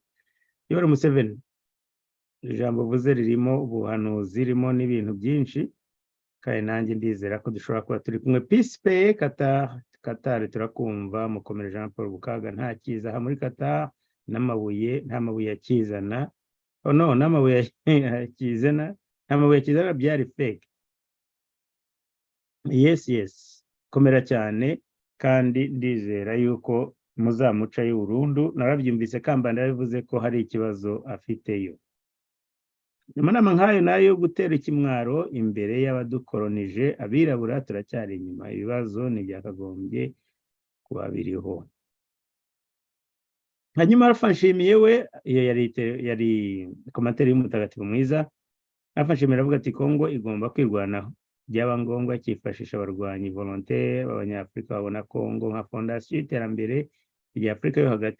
Ese Nshimiye, wibutse neza ko kera hari igihe abantu bagerageje gushaka gukorera no muri Kongo, rimwe na rimwe Kongo igafatanya n'u Rwanda kubarwanya. Uragira ngo aba volontaire bo niba barabonetse, iyo Kabila aba koko ari umuzalendo, ariko ntabwo ariyo yari inyungu ye kiriya gihe. Yakangutse kera cyane, yatinze. Yes, ni Laura Matilde, no kuba ko igishinwa cyawe ndi minsi kiba cyatembereye, nibyo ivuga muri weekend gusa, ariko ndakiza ubundi, ariko nyivuga ku minsi nibwo kiza. Karibu Alpha, nubwo nawe nakubonye. Fatigué de cette histoire. Ni Habimana Jean Claude, naho kuki Kongo ikijarajara, kuki kuki bayibyinisha muzunga ikabyemera? Ndabona n'isasu ritazamuhusha, arajenje. C'est vraiment du gaspillage de fonds public hand.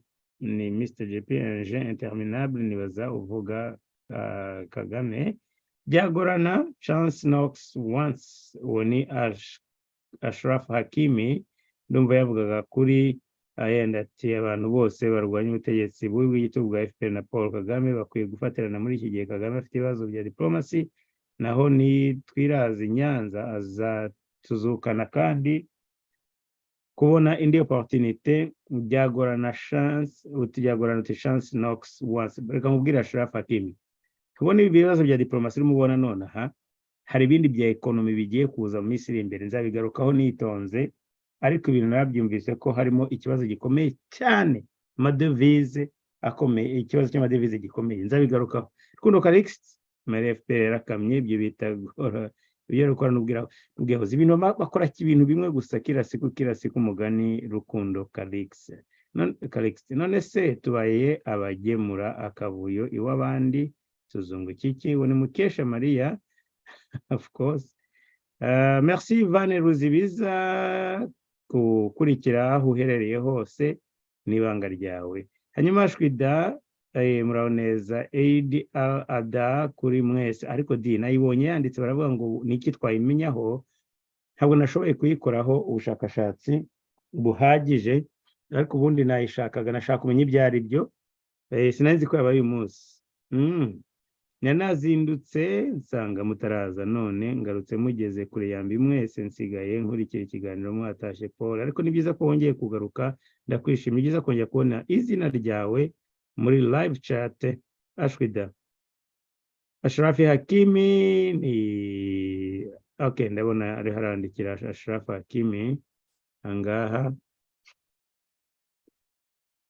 komera bya mukama Emmanuel bya mukama Emmanuel ndagushoboje cyane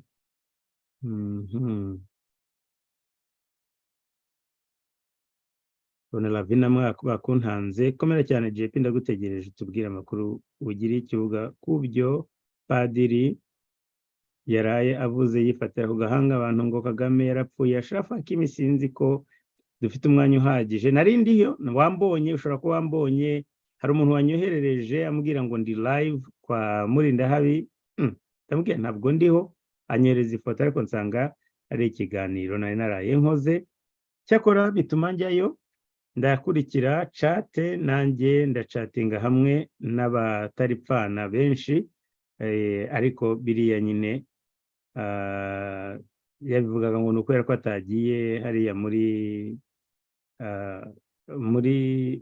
muri Angola so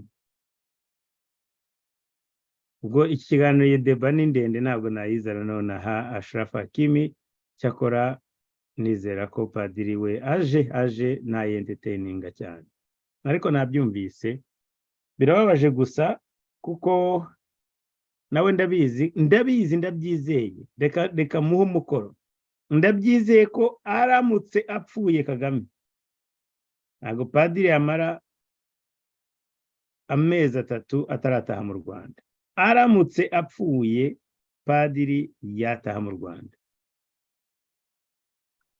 ntabwo padiri arimo gutinya abantu ngo basigayeho Kagame ntabwo padiri arimo gutinya Ndahiro nk'uko abivuga harya yitwa Ndahiro nde ntabwo arimo kumutinya padiri arabizi neza ko nawe ibyo avuga nanabyanditse hariya kuri iyo chat ye namuvuze ni padiri w'ibyo avuga arabizi habaye na gatoya by the way habuze gato cyane ngo avuga ati ibyo navuze ntabwo ari urupfu rw'umubiri yabuze gato yavuze ati abo bantu nabwiye ko yapfuye nabo bagomba kumenya ibyo bakora ati bagomba ko barubyumvise icyo nshaka kuvuga anyways so Ashrafa Hakimi padiri we ukorera kuza ikimbabaje gusa kimwe kinambabaza nuko hari bamwe bo bazi ko ibyo avuga n'ababyizera noneho bigatuma babyizera ariko we ndakurahiye nonaha padiri arabizi ko Kagame atapfuye ndabirahiye arabizi ubwe ntabwo mvuga jewe ndavuga padiri arabizi aramutse azi ko Kagame yapfuye ntabwo yamara amezi 3 ataramanuka Mukesha Maria mahoro cyane Albertine nakubuze nari nkubuze Karenzi Fabiane nawe komera cyane Jean Mushishi welcome nawe ndugu kandi bakunzi b'iki kiganiro abandi rero nari nabashuhuje ndabona na za chat natinyaga zitari nyinshi cyane ariko Chantal komera nawe warumaze iminsi ntakubona sinzi aho wari waragiye abo musebya u Rwanda we nayisomye message ndagukunda disi warwaye uruhuke kare ntutwishinge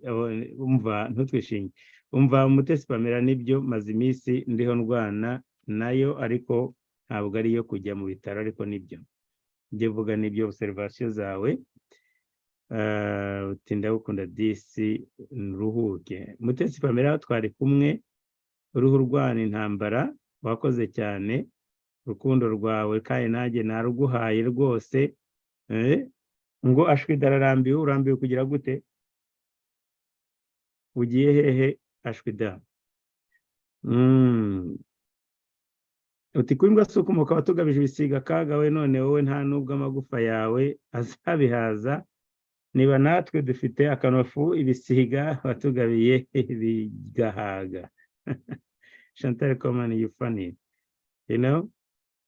Ntabwo bishobora no kumunena, bishobora no kutamurya. Njye mbanza gukora like mbere yo kumva ikiganiro. Wanditse live ariko ndabizi icyo rushatse kuvuga. Chantal Coman, merci beaucoup. Ashwida wallahi batoye, yes batwishe rubi, ubutaha ntimuzasubire turabinginze. Kandi n'abakoreye ka samari kagufi keza ako naratekereje ko mukeneye kumva nibiriya bashakaga. Turabakunda hano Canada. Merci Adrien Nduwayo, merci beaucoup.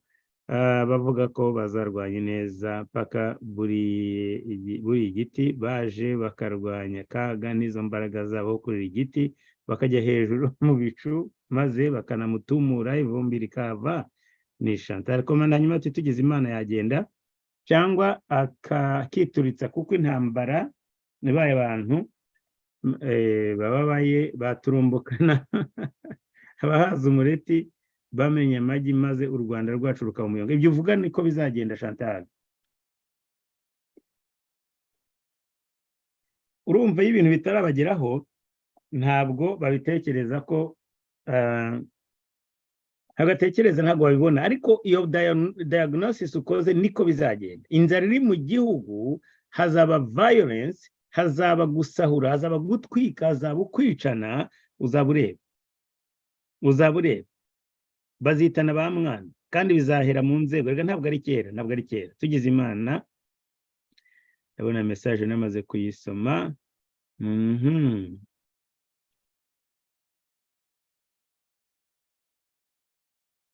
Ingoni tuje aba hano iminsi myinshi nari mbakumbuye chat rwose ya live amakuru ki Jean Paul nishimiye kubana namwe nubwo nsanze mugiye gusoza. Ingoni tuje wakoze cyane nibyo tugiye gusoza rwose mu munota umwe cyangwa ibiri. Chantal Coman ati Kagame indege yahoraga mu kirere none kujya mu Faransa kwa mucuti byaramwangiye se buriya zasigana nande ku nshuti ze zakadasohoka Musafaki yenda hari uzasigara mu kirere nk'inyoni. Thomas Nahimana naga ndi umutuke kuyobya politiki y'abazima. Thomas Nahimana amaze nk'aba mpasiteri wo muri Kenya watumye hapfa benshi. Cyakora iyo ni point ukoze yo kuba abantu bafite bashobora kuzana donc ko influence abantu mu buryo buri positive bagakoresha influence ijwi ryabo, bakoresha ijwi ryabo kugira ngo babafate hostages. Ni bibi cyane Mutesi, ni bibi kuko nanjye nko nabivuze nzi neza ko padiri ndabizi neza ko ntabwo byizera biri yavuga. Strategy yari afite y'icyo gihe byari gukora for some point sometimes, ariko bira ni bibi cyane umugani nanjye ndabyemera.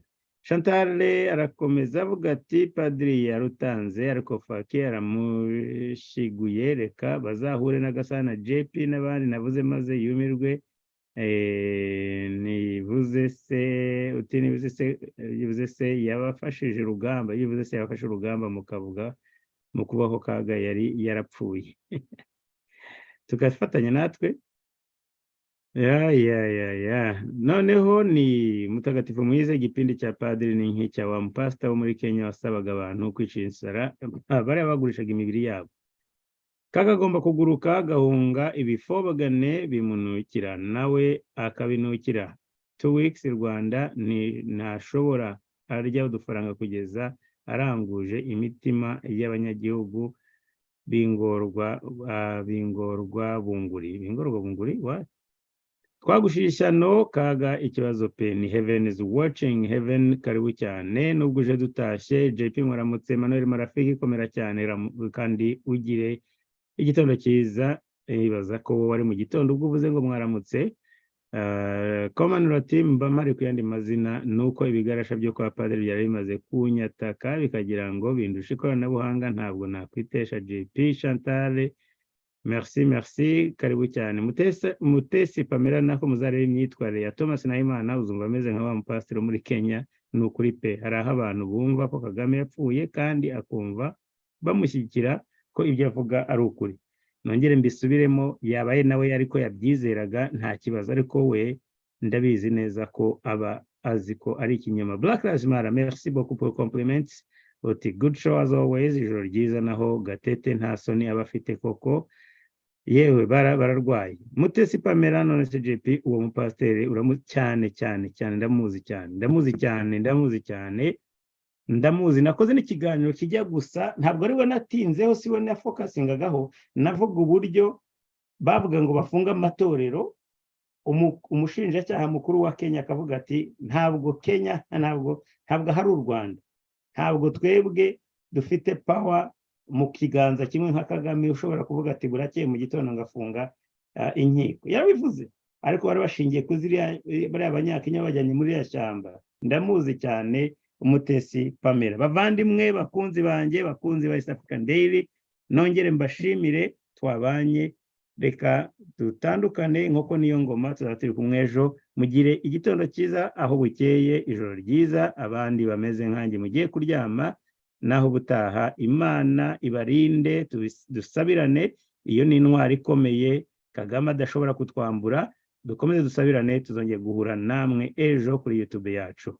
Please, good night kandi good day.